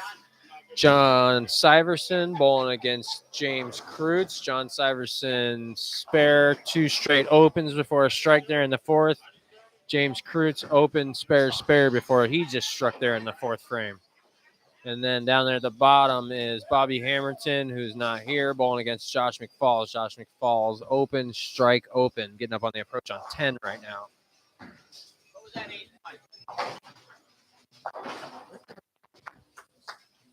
And then let's see, last pair of lanes, 11 and 12. Dave Covington, strike, 3 straight opens before another strike in the 5th frame. Bowling against, oh, well, wait a minute here. Nope. Yeah, I think I got that right. Dave Covington bowling against Davion Swinney. I'm pretty sure Dave is the one that has the reason why I'm saying it like this is because they both have DAV on the screen. Actually, Davion, I think, has DAVI. But Davion's got the better game going. Started out with a double before a spare, and then I think he had another double in the fourth and fifth. Yes, that is correct. Second match down, Ricky Nicholson not here, bowling against Chuck Nuna Williams. Nuna started off spare strike open before two straight spares in the fourth and fifth. And then the bottom match is Dustin Volantine, who started off spare double open strike, and Joe Barna, who started off strike spare before three straight opens. Dave Covington's ball goes a little bit high. He's a 4-6. Davion Swinney getting up on the approach on lane 11. Cannot tell what ball that is he's throwing, but it's not the burner solid anymore. He's trying to turn his double into a three-bagger here in the fourth, fifth, and sixth frames. I do not have a clue what ball that was.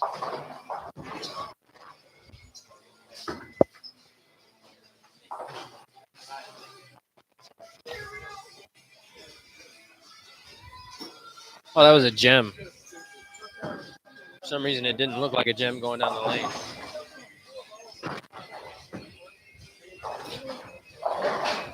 Jordan Frazier with a crossover strike down on lane number 10 in the fifth frame. James Kreutz up on the approach on 9, trying to get on the double train here in the fourth and fifth.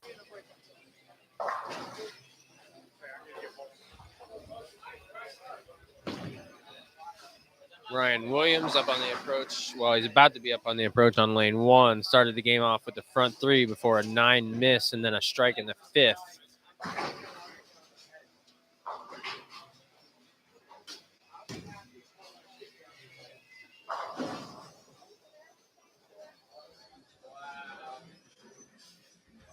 This pair of lanes and pattern is confusing the hell out of Dennis Bush here on 5, or excuse me, Dennis Beagle here on 5 and 6. Crossed over for a strike, but he doesn't have a clue what the hell is going on here.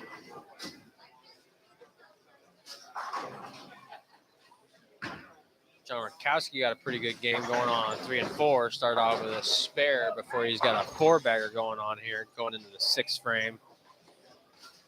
Joe's Gardado approaching on 4. That ball went up high through the face.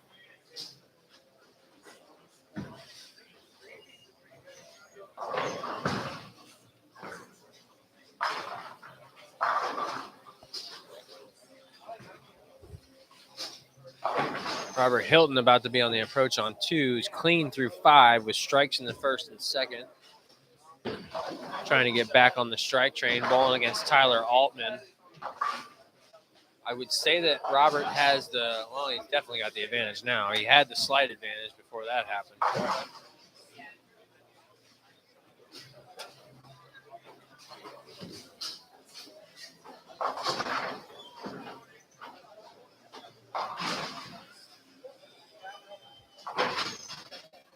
Robert Hilton went a little high and left 610. Tyler Altman went through the face and left the Greek church.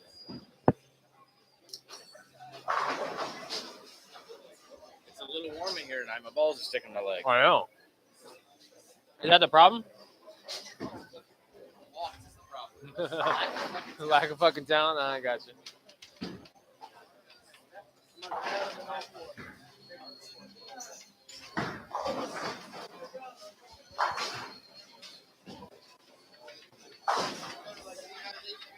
Brackets are 2-3.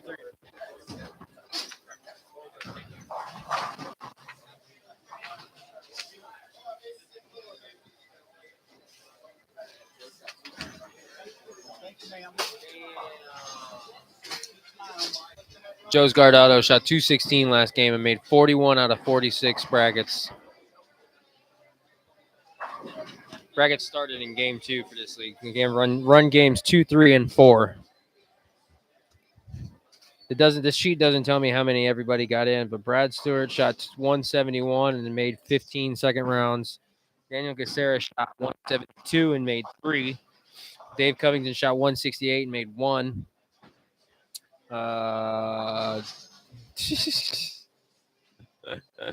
Dennis Bassett. Dennis Beagle shot 248 and made 4. I bet you that's the only 4 brackets he got in. I mean, nobody beat him. He had the highest game, so he couldn't have lost anything. Dennis Bush shot 162 and made 4. Donnie Schwartz Jr. shot 191 and made 26. Jake Miller shot 190 and made 7. James Cruz shot 224 and made 4. Joe's Gardado shot 260 and made 41. John Syverson shot 1 and made 32. John Rakowski shot 205 and made 32. Josh McFall shot 180 and made 3. JJ Feather shot 184 and made 1. Ron Richards shot 189 and made 3. And Tyler Altman shot 236 and made 8. When I say he made and then the number, that's the amount of next rounds that he made out of the 40, I believe, 6 brackets that we had. Not everybody got in 46 brackets. John Rakowski fixing to get up on the approach on lane 4 as soon as Nick Larson throws this ball. Has a 4-bagger going into the 6th frame. Started this game. He's on a 290 pace, basically. Started off with a spare. He's now got all strikes since then.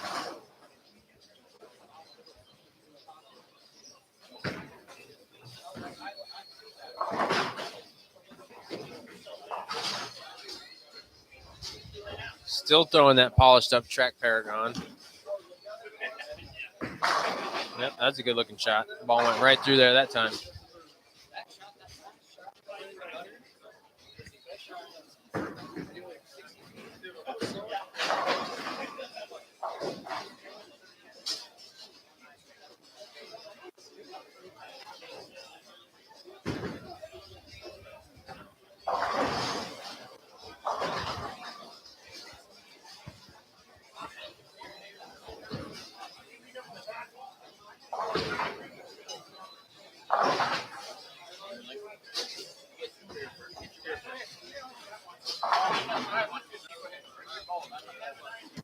Step away for just a second. John Rakowski did turn that 4-bagger into a 5-bagger on 3 and 4.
All right, so John Rakowski's still striking.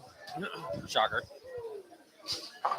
Still on 290 pace through 7 frames. Balling against Scott Chikoski on 3 and 4. Dennis Bush is about to get up on the approach on lane 4. He is bowling against John Pfister, who's not here tonight. Dennis is clean through 6 with strikes in the 2nd, 3rd, and 6th frame. See if he can make it here. 1 here in the 7th. Still throwing a purple hammer. Ball didn't quite hook enough and leaves a 210 split. Dennis Beagle had seemed to have gotten it lined in a little bit here on 5 and 6. The 3-bagger in the 5th, 6th, and 7th frames. Excuse me, 4th, 5th, and 6th frames. Let's see. Daniel Gacera bowling against Brandon Rucker on 7 and 8. Brandon Rucker on the approach right now. Opened in the 7th, but had a before that. Opened in the 4th and started with the 3. That ball's for a strike. Daniel Gacera, I believe, is still throwing that pin breaker. No, I believe is a fade. On a 30-plus-ish year urethane ball to start the night off. Somebody told me it was called a pin breaker. But that, I believe, was a phase 4 that just went down the lane. Brad Zielinski is going away. Started this night on a Storm Nova. And that was a pitch ball. 11 and 12. They're in the 10th frame already. Davion Swinney struck the first ball in the 10th frame to give himself a 3-bagger bowling against Dave Covington. Throwing a jam. That ball over the 5-6. Dave Covington left a 9-pin in the first shot in the 10th frame. Spared it. So if he strikes in the fill ball, it's 173. Davion Swinney has already got 189 in the bag. Even if he throws a gutter here, it's going to be, he's going to be all right.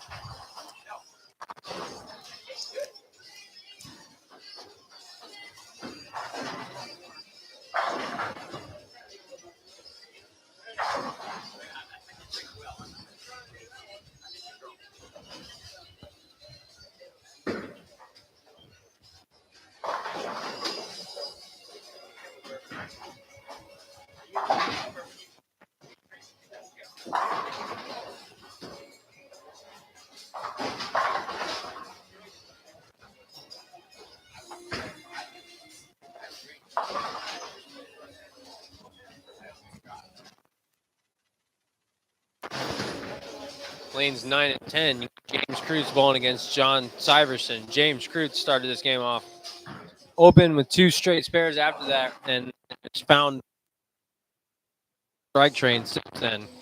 Got a 5-bagger going in the 9th frame. Davion Swinney shot 216 against Dave Covington's 173. Chuck Nuno Williams just got up there and 4-pinned in the beginning of the 10th frame, bowling against Ricky Nicholson, who's here tonight.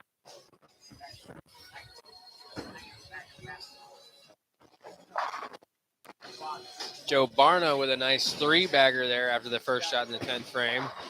If he gets the last 2, he'll throw the back 5 for 179.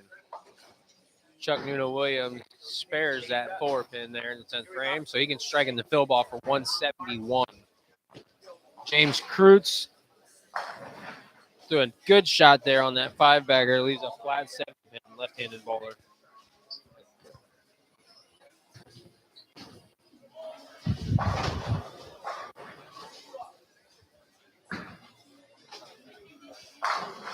John Rakowski up on the approach. We're on lane 3 right now in the 9th frame, still on 290 pace. 1 and 2, Donnie Schwartz Jr. shot 189. And that messenger is not going to connect for John Rakowski on lane 3. So it's going to be a max 269 game. Johnny Schwartz Jr., 189 against Darren Best, 177. Ryan Williams is going to take down Jake Miller for the second time tonight. They met in the opening game of the night in the position round game tonight.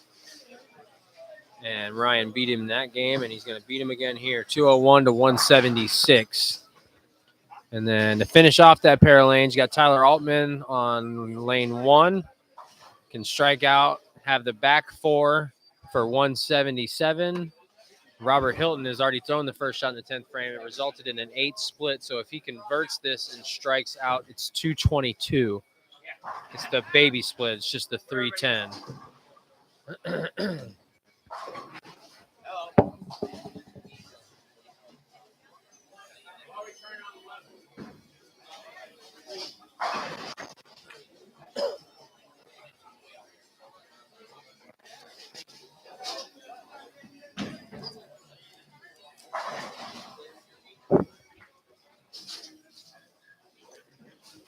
Dennis Bush there with a big strike on lane 4.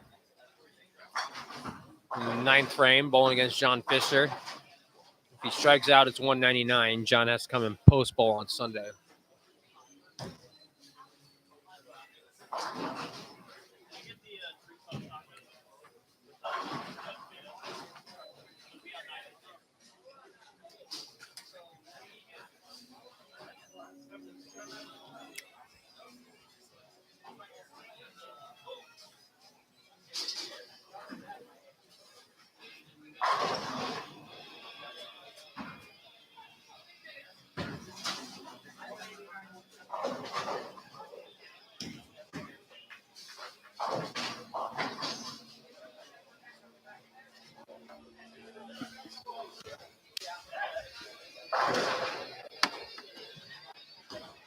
Dennis Beagle, he's not clean for the whole game. He's had an open in the 2nd frame, but he's basically clean from there. He's got a 4-bagger in the middle of it.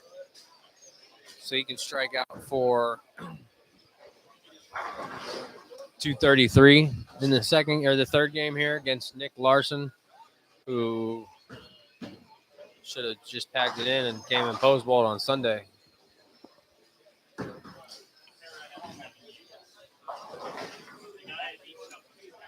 John Rakowski, 9 count again, the first shot in the 10th frame, picks it up. So if he strikes in the fill ball, it's going to be 258, and that will be the high game of the night so far, and definitely be the high game of the 3rd game. Nuna shot 170. Dustin Ballantines on a 3-bagger going in the 2nd shot in the 10th can shoot 235 against Joe Barna's 168. 7 and 8. I believe that was Brad Zielinski. Shot 137. Bowling against Ron Rickner's 147. JJ Feather up on the approach right now after a strike on the first ball in the 10th can shoot 183. Bowling against Scott Whiteleather, who's got a 3-bagger going into the 10th frame. He can strike out for 229. JJ ball misses headpin right. Wayne Topolin on 5, throwing the purple hammer. Big strike.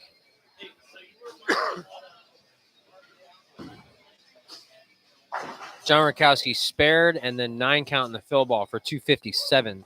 So 257 is your high game of the night. Definitely going to be the high game of the 3rd game. Nobody can get there.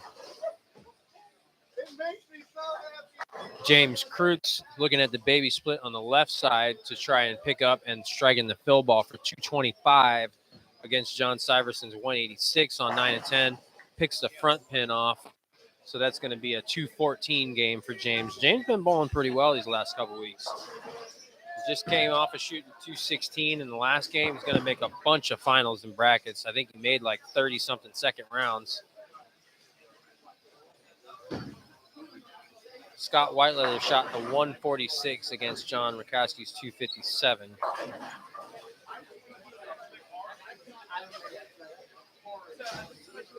There's some big games and there's some not big games going on. That's for damn sure. Scott Whiteleather's got himself a, believe that's a 5-bagger going into the fill ball in the 10th frame on lanes 7 and 8.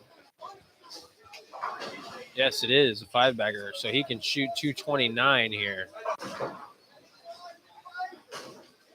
Daniel Gacera bowling against Brad Stewart? No, Brad Stewart's over there. Who's he bowling against?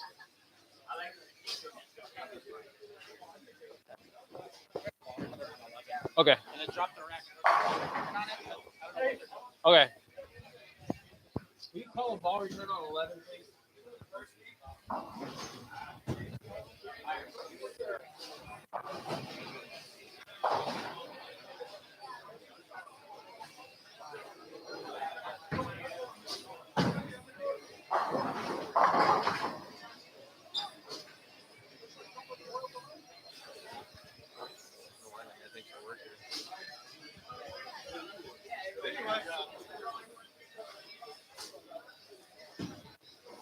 A bunch of them.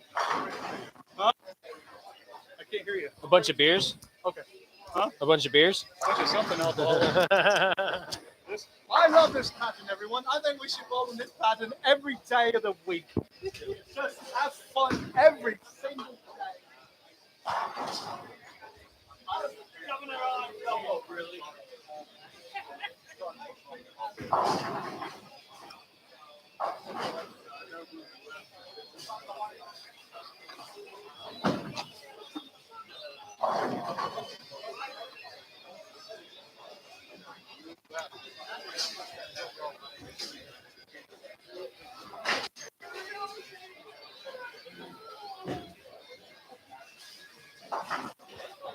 So Brad Stewart finally got himself something going here in the third game and shot 204 against Donnie Schwartz Sr.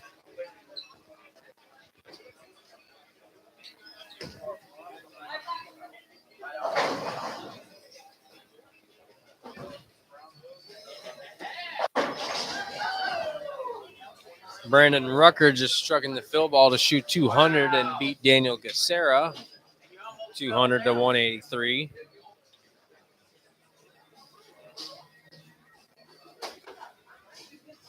Can you get him to lift the sweep up on 11? Oh, thank you. Having some difficulties on 11. We only got 2 shots left to be thrown on 11.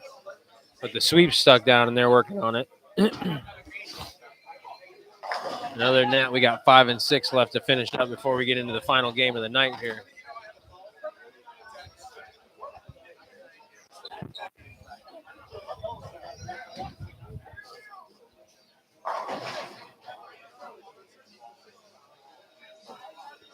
Carlos Delgado just finished up on lane 5. And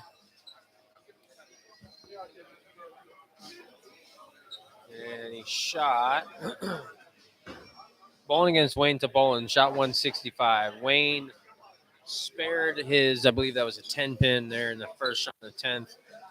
So he'll have a fill ball to shoot, I believe, 190. And Dennis Beagle getting up on the approach on 5 right now with a strike in the 9th, but had a 4-bagger in the 4th, 5th, 6th, and 7th before a spare in the 8th. Throwing the 2-fingered, no-thumb purple hammer. Ball goes up high, leaves a 4-6. Dennis is bowling against Nick Larson, and he's pretty much already got the match in the bag. Nick Larson's got a double going into the 10th, but had all opens except for the first frame in this game. Dustin Volantine down there on lane 11 just got his second strike in the 10th frame, makes it a 4-bagger. And Dennis takes the 6-pin off for a 201 against Nick Larson, who can strike out for 151 at the most. And that is not. Oh, he got the first one in the 10th, so that's a 3-bagger.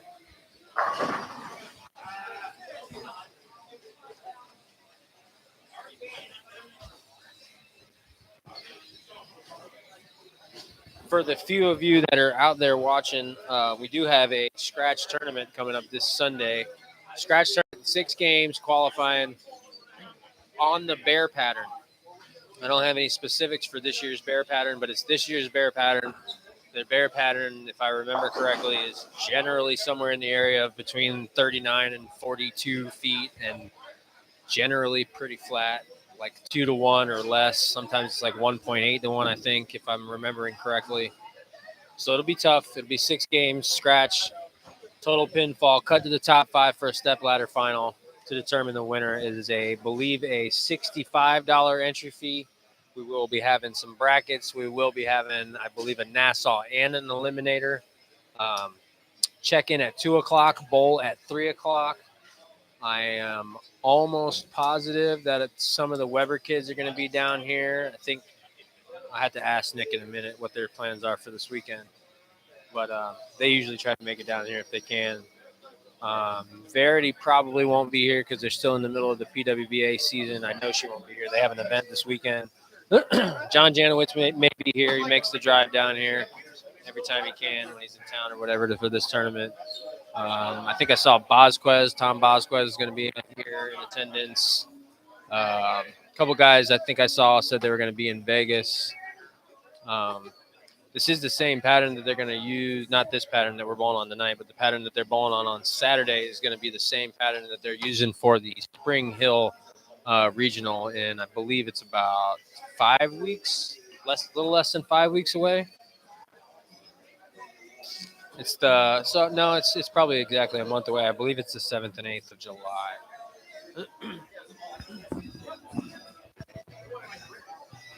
No, that was bad. That was business in the front and party in the back.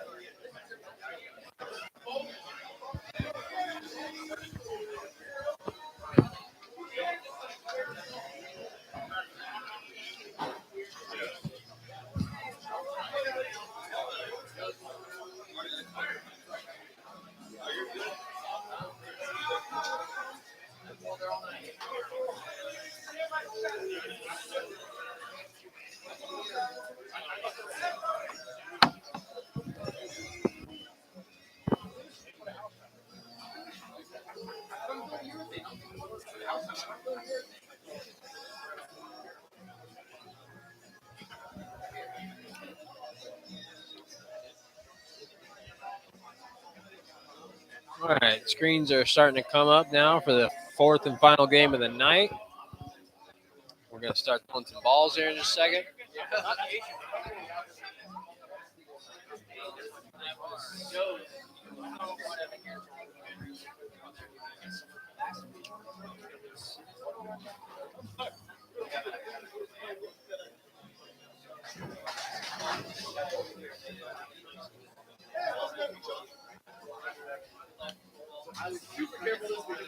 All right, so 1 and 2, you're going to have Chuck Noonan-Williams against Brad Stewart. Then you're going to have James Kreutz against, I believe, Ron Richards.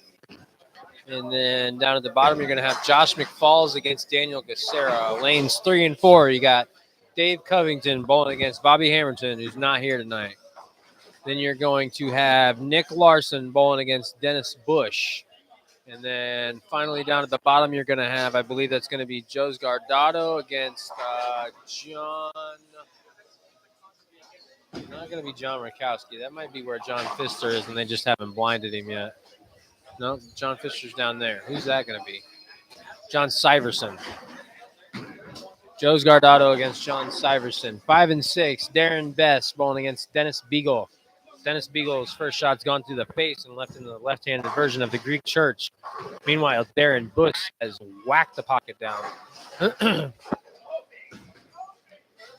Second match on that pair of lanes, Dustin Valentine against, I believe that's going to be Chucky Rucker. Yeah, that's Chucky Rucker there. And then down at the bottom, you got Joe Nasso Jr. bowling against Donnie Schwartz Sr., I believe is on that's apparently. Yeah, because there's Jr. over there. 7 and 8, Jake Miller bowling against Ricky Nicholson. Ricky's not here. Brad Zielinski. Nope, sorry. Brendan Rucker Brandon Rucker bowling against Joe Barna. And Scott, which one? Which Scott? I think this is going to be Scott Chakosky. Nope, it's going to be Scott Whiteleather. Scott Whiteleather against Robert Hilton. 9 and 10, you're going to have Davion Swinney bowling against Carlos Delgado. Ryan Williams bowling against John Pfister, who's not here tonight. And John Rakowski bowling against Tyler Altman. Could be a good match. That's on 9 and 10. 11 and 12, we've got Scott Chakosky bowling against Jordan Frazier. Finish this night off. Donnie Schwartz Jr. bowling against Brad Zielinski. And Wayne Topolin bowling against J.J. Feather. And that is going to be your final matchups of tonight.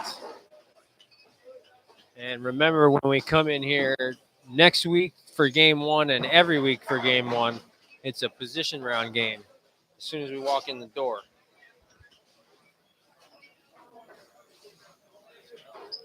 So the first and second place bowlers next week will come in and bowl their first game on 5 and 6 against each other. And then third and fourth will be 7 and 8. Fifth and sixth will be 9 and 10, and so forth. Robert Hilton on the approach on 8 right now to start this game off. Gotten out of the Purple Hammer. I think Hammer Super Obsession. It's like an overseas version of the Obsession Tour Pearl or something, or might be a hybrid cover, but it's polished, whatever it is.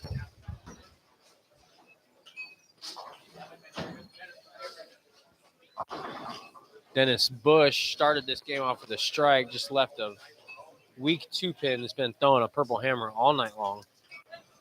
Brad Stewart on 1 and 2 started the game off on lane 2 with a spare. He's up on the approach on 1 right now, throwing a Purple Hammer. That ball's going to go high. Went Brooklyn and carried.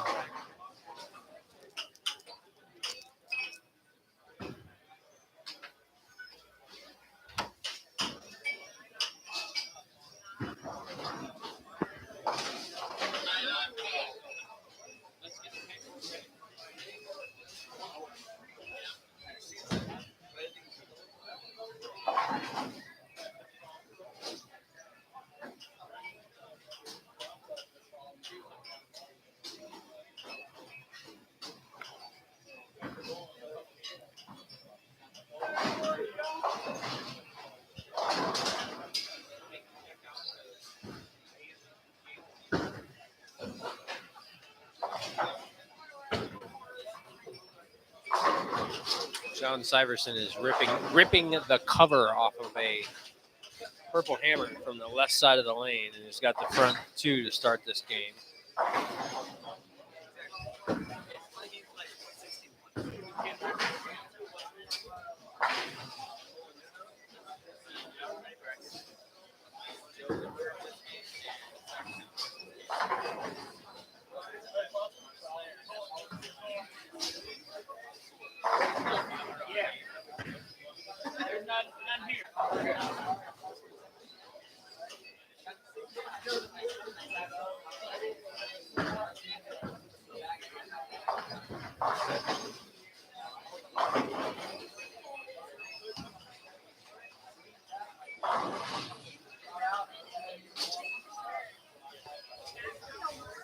Joe's Gardado goes Brooklyn to start this game off with the first 2.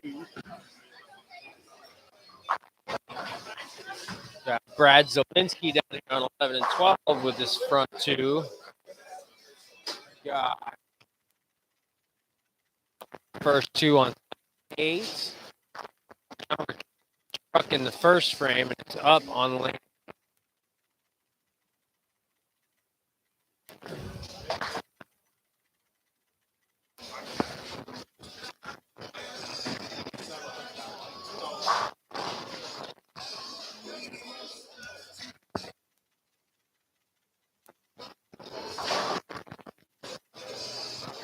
John still throwing that polished Paragon.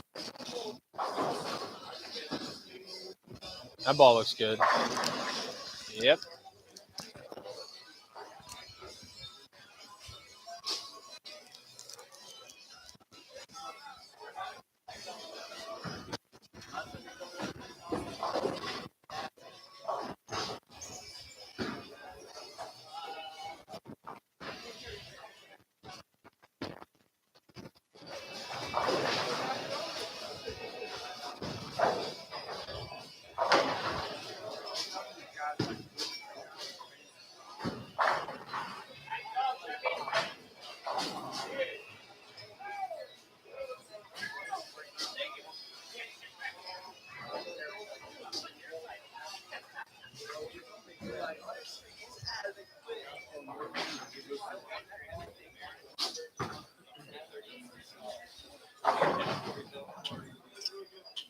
walking by Brad Stewart's bag, and I would venture to say by the layout that's on that power torque that he was throwing earlier, I don't know what his PAP is, but that's probably a short pin layout. Like a 2-inch pin to pap or 2.5-inch pin to pap. The pin's about an inch to the right of his ring finger. Joe's Gardado has started off this fourth game with the front three. Got two players on 1 and 2. Both have the front two. It's James Kreutz and Josh McFalls.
John Rakowski has gotten off of the strike train in the third frame with a 9 spare.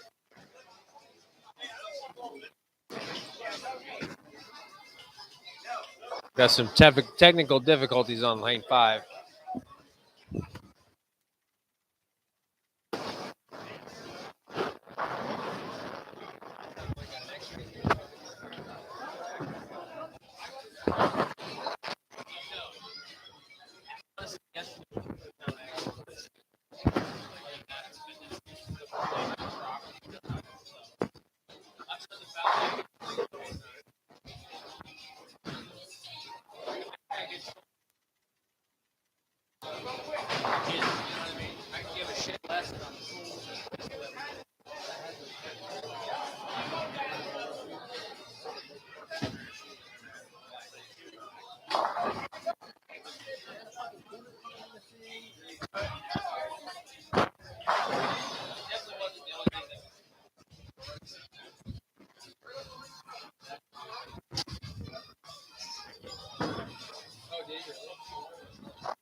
I'll put this fucking thing on the L mic and I'll talk while I'm rolling.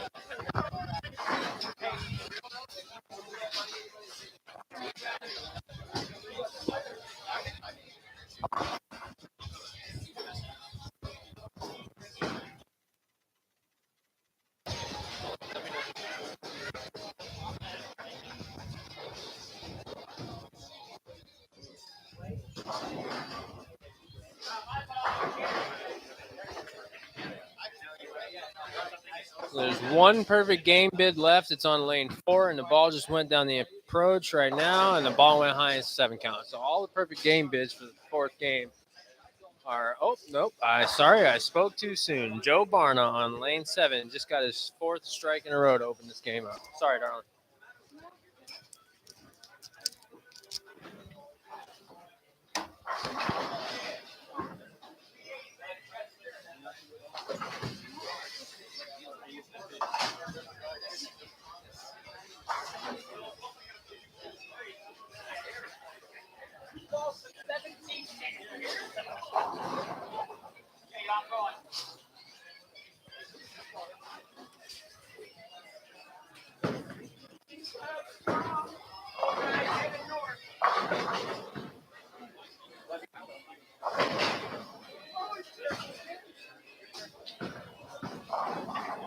Brought her bowling basket.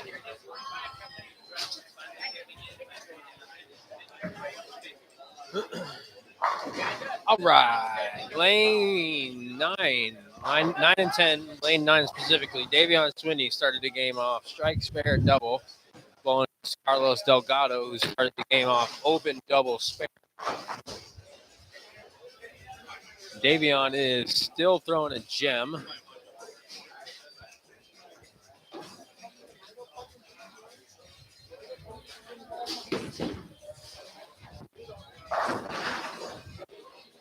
Ball is a little inside of target and crossed over and left a 6-pin.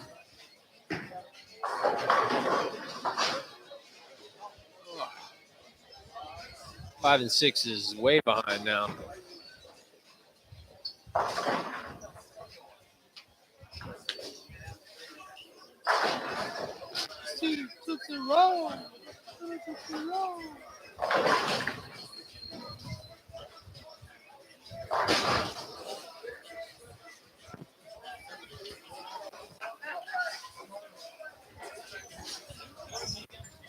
Got our final perfect game bit of the night about to come up on lane 8 here in a minute.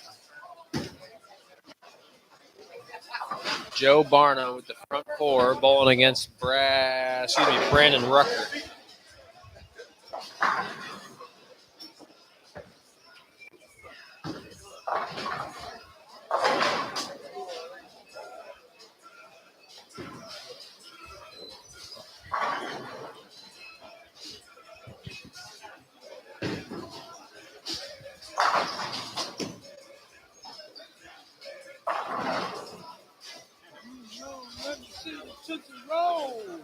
That was a tough break for Ryan Williams. Threw a halfway decent shot out there and left a 4-9.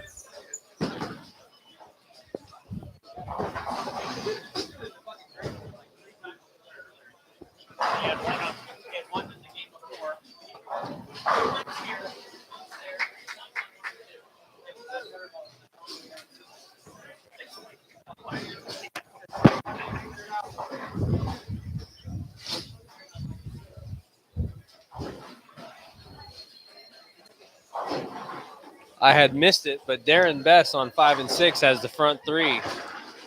I kind of wasn't even looking at that pair because it was the pair that was down for a minute.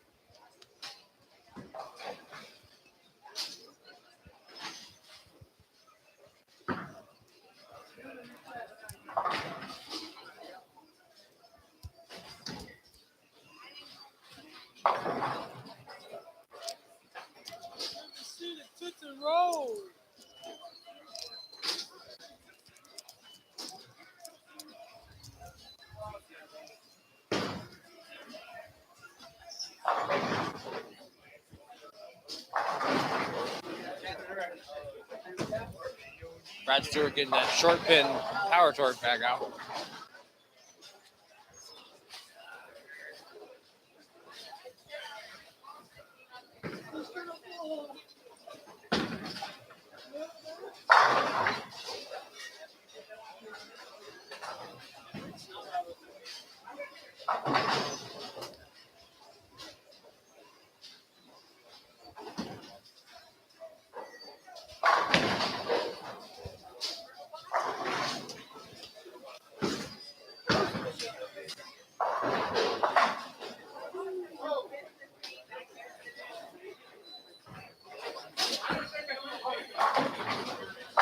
That ain't the one.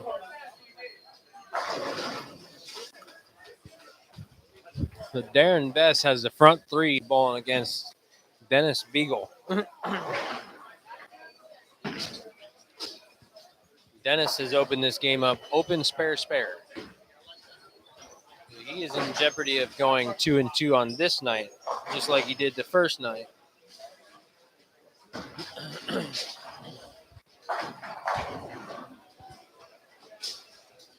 There's a flat 7-pin by Darren there. It was a good shot, just a flat 7-pin.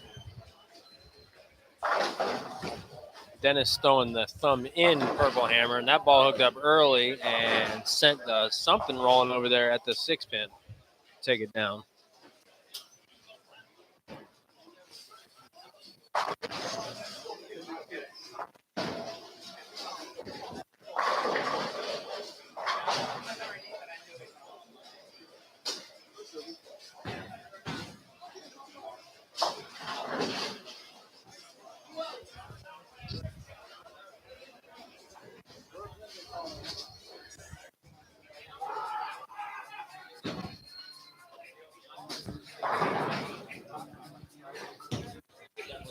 out, and I'm gonna bowl and talk.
On 11 and 12, lane 12 specifically, Wayne's bowling getting up on the approach right now with the 3-bagger going into the 6th frame. He's still throwing a purple.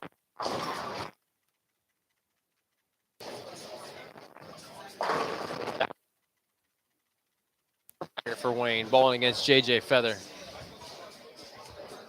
Davion Swinney on the approach on 9. Just threw it down there. Ball didn't hook up quite enough. Leaves a 2-8.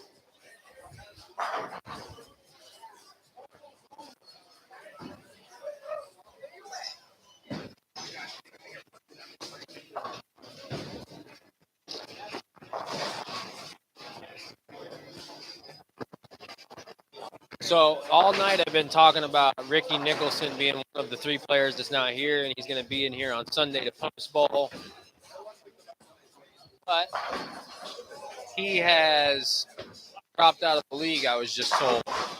So I think John Rakowski just came up to me a minute ago and asked if I'm back to bowling yet, and the answer is really no. I broke my foot about 3 months ago. It was like 5 days after I cashed a check in a regional down here. And I've done the foul line drilling a couple of times and all that stuff since, but I haven't really thrown shots. And then somebody stole my backpack out of my truck while I was getting my foot checked on. So I don't actually have a pair of bowling shoes right now. But if they don't find somebody to bowl for Ricky Nicholson, then I'll grab a pair on Friday and I'll take the spot. And we're going to do something a little bit unique. We got a lapel mic that I can attach to this thing, and I can bowl and talk at the same time.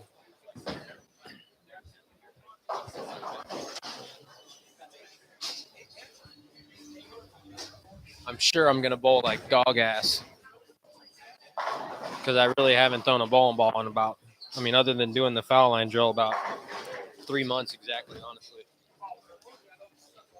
And on a 38-foot, pretty flat pattern, it's not going to be that fun, but it'll be fun. You know what I mean? It's raining out. Well, that sucks.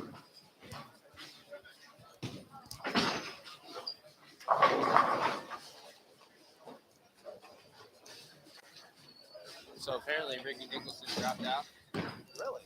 So John just came up to me and goes, "Can you bowl yet?" And I go, "I don't fucking own a pair of bowling shoes right now. Somebody stole my backpack out of my truck." But I said, "If you need somebody to take a spot, let me know by Friday. I don't have to have Lincoln give me a pair. We'll put the lapel mic on and we'll talk about bowl at the same time." Hell yeah, baby. Gotta be something different. I'll do it.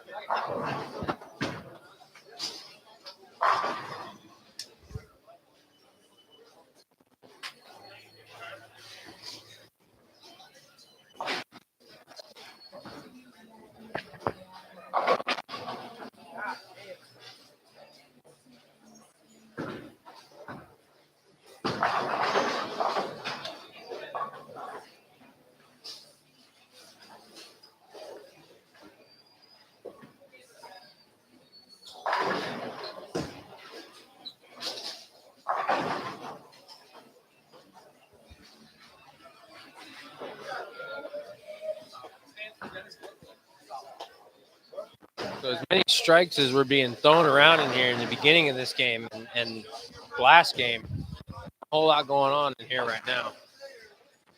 Dennis Beagle just threw one that crossed over. Other than that, I mean, got a lot of weird hits going on in here, and looks like the pattern's going through a little bit of a transition right now. Jake Miller's bowling good, fixing to get up on the approach here on 8. He's got a 3-bagger going into the 8th frame. Only open in this game is in the 3rd frame. So in altered reality, that ball hooked a little bit high, almost left the 4-pin and kicked it out late.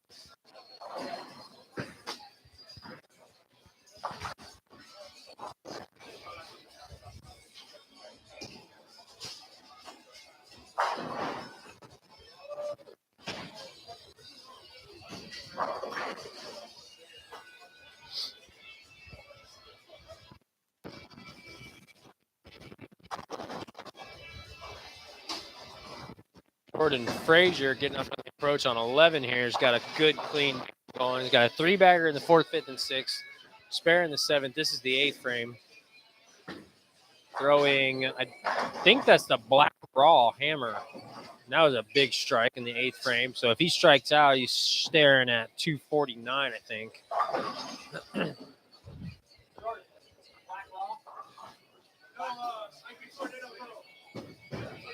That was the IQ Tour Nano Pearl is what he was throwing down there. Joe Barna had taken the most strikes furthest into this game, this 4th game. He had the front 4.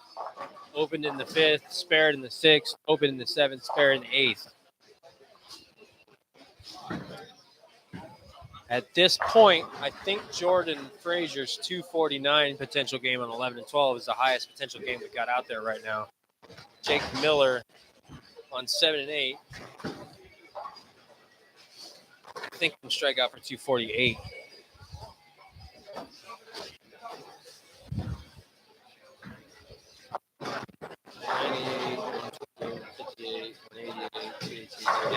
Yeah, Jake Miller can strike out for 248 on 7 and 8. Jordan Frazier 249 on 11 and 12. Darren Bess on the approach on 5 right now. Started out with the front 3, spare, strike, spare after that. So he actually is on 259 pace. That's a crossover strike to stay on the 259 pace.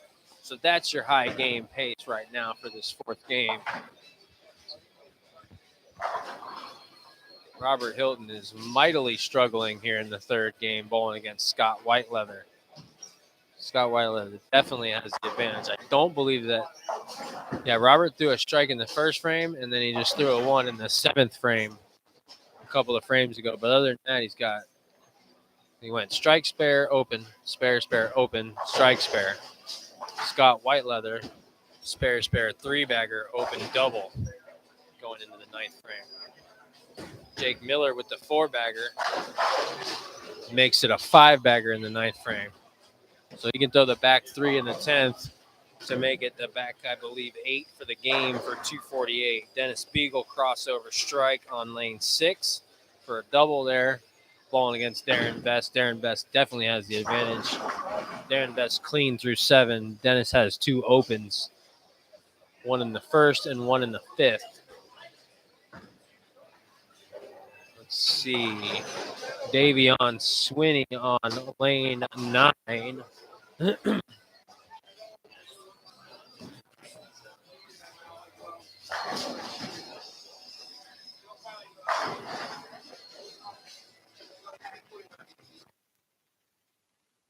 9 left a 10 in. He's going to try and pick it up right here.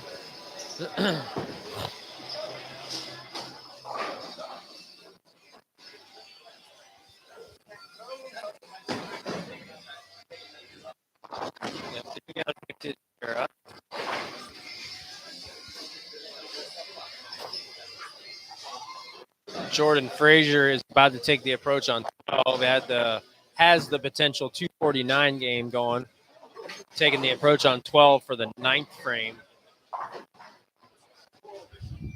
3 and 4 is getting wrapped up here. So Dave Covington can strike in the fill ball for 193.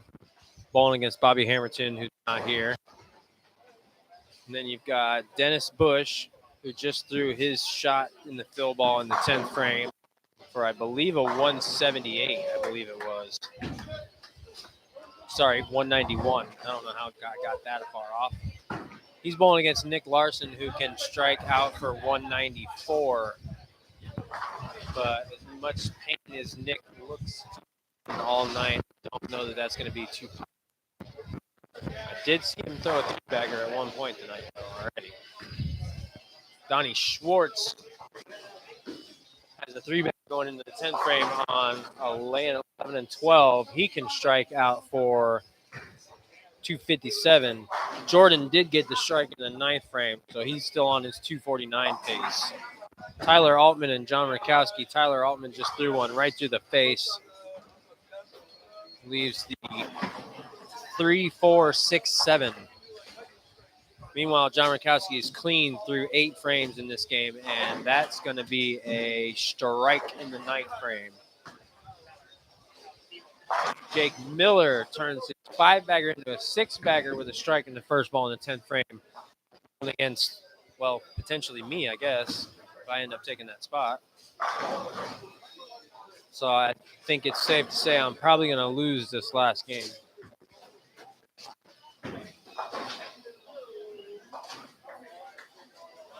I mean, anything's possible, I guess, but I don't really see myself shooting 250 on this pattern on the 4th game. First time balling on a pattern in 3 months.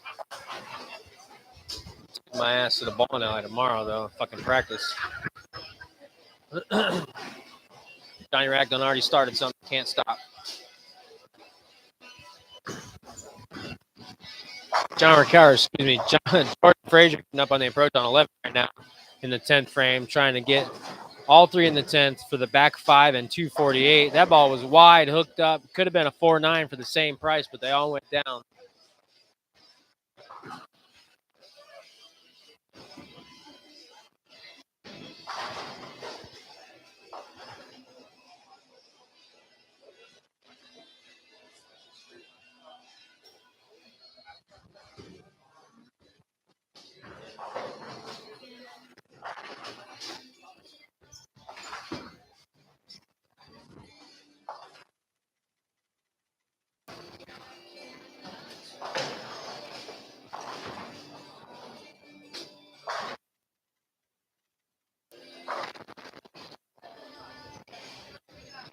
That was another good shot. 10-pin, wiggly 10-pin. He's going to pick that up and shoot 238 against Scott Tchaikovsky, who can only strike out for 165. 3 and 4 is completely done. Nick Larson ended up shooting 162. And Joe's Guardado shot 208 against John Syverson's 189.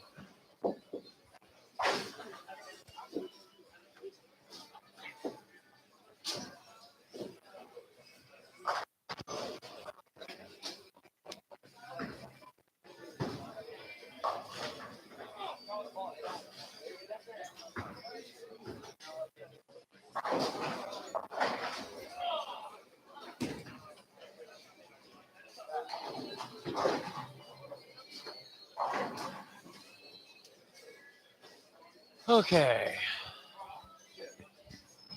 Dennis Beagle is probably going to end up losing this last game here to Darren Best. He's staring at a 1-3-7 conversion.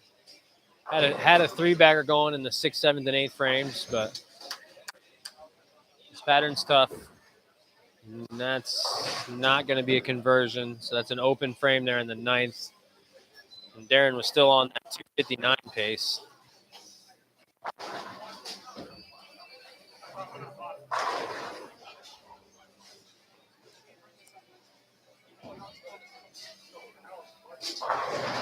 Strike for Darren there, makes it a 3-bagger going in the 10th frame. So he's definitely going to take Dennis down. Dennis can only strike out for 190.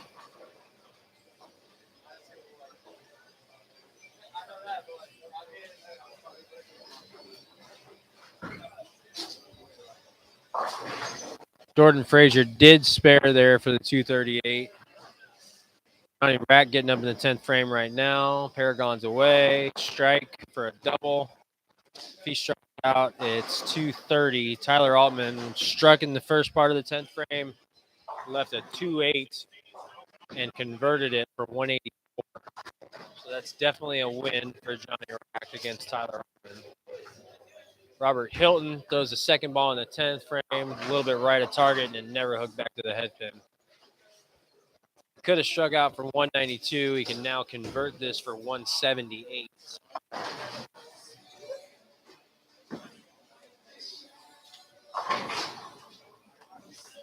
Scott Whiteleather, his opponent, has the 3-bagger going in the 10th frame. That ball looks pretty good. Flat 10 pin. It's going to be a win for Scott. Can pick it up and strike in the fill ball for 222. It's a good game. Some scores coming off of 5 and 6. We'll get to that in just a minute.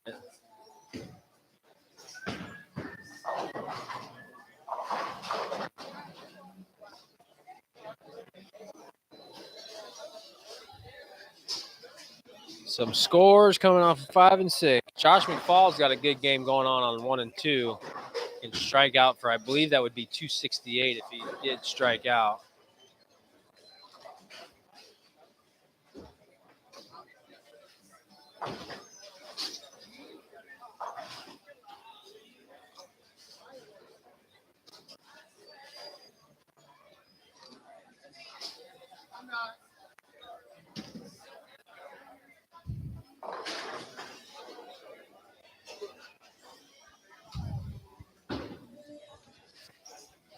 Bracket-wise, after the third game, because remember, brackets went games 2, 3, and 4. Brad Stewart shot 204 and put him in 10 finals. Daniel Gachera shot 183, put him in 1 final. Dennis Beagle shot 201, put him in 4 finals. Dennis Bush shot 177, put him in 2 finals. Donnie Schwartz Jr. shot 189 and put him in 16 finals. Jake Miller shot 176, put him in 3 finals. James Kreutz 214, put him in 4 finals. John Syverson's 186, put him in 16 finals. John Rakowski's 257, put him in 32 finals. And Josh McFall's 170 put him in a final. And Tyler Allman's 177 put him in 3 finals. What in the fuck?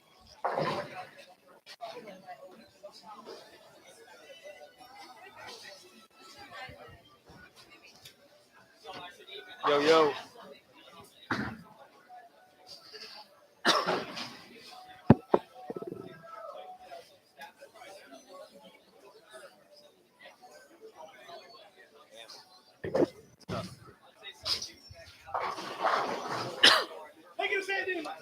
All right, the scores on 5 and 6 that I was talking about that we were going to get to. Darren Bess, spare in the first part of the 10th frame, just threw a 7 count in the fill ball, and is going to shoot 233 against Dennis Beagle. Dennis Beagle shot 180 that game. Right underneath Dennis Beagle, Chucky Rucker. Tough beginning and tough 9th frame, but a 5-bagger there in the middle, and he can strike out for 209.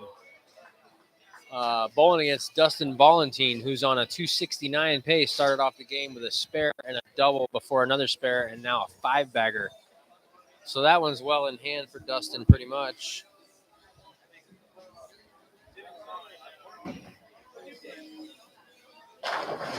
Chucky Rucker strikes in the beginning of the 9th frame or 10th frame. So that's a potential 209 there. Dustin Valentine on the 269 pace gets the first one in the 10th, so still on that 269 pace. Big game for Dustin. Very good, big game for Dustin.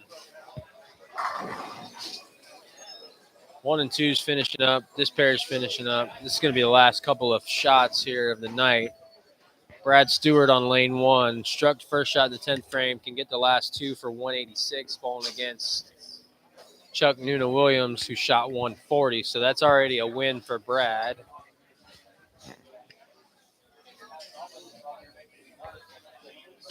And then there she was. Ball crossed over and struck.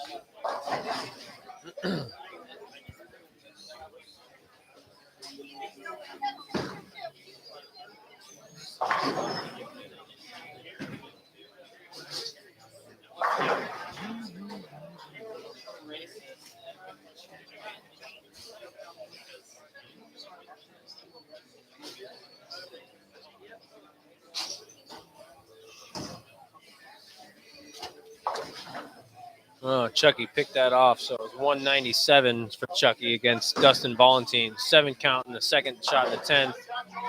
And a spare is going to be a 256 game for Dustin. So that's a nice, good, big game.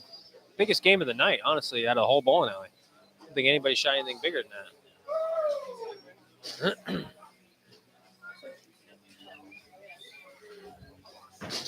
And then down at the bottom of that pair, you got Donnie Schwartz Sr. bowling against Joe Nasso Jr. Donnie Schwartz is probably going to. Oh, nope. Joe Nasso is going to take that one down.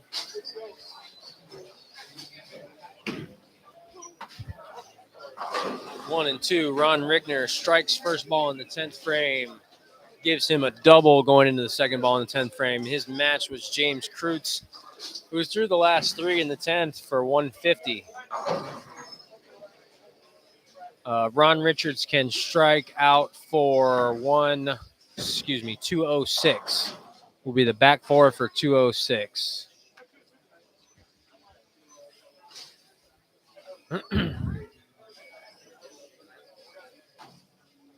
Doom, doom, doom, doom.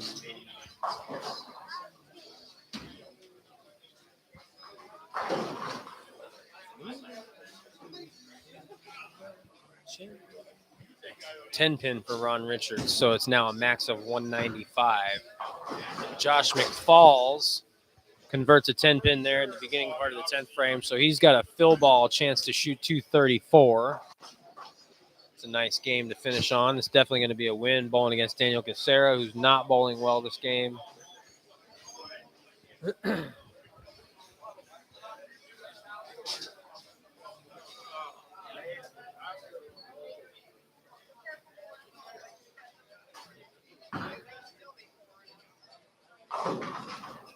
And it's a 9 count for Josh McFall, so that's a 233 to end on.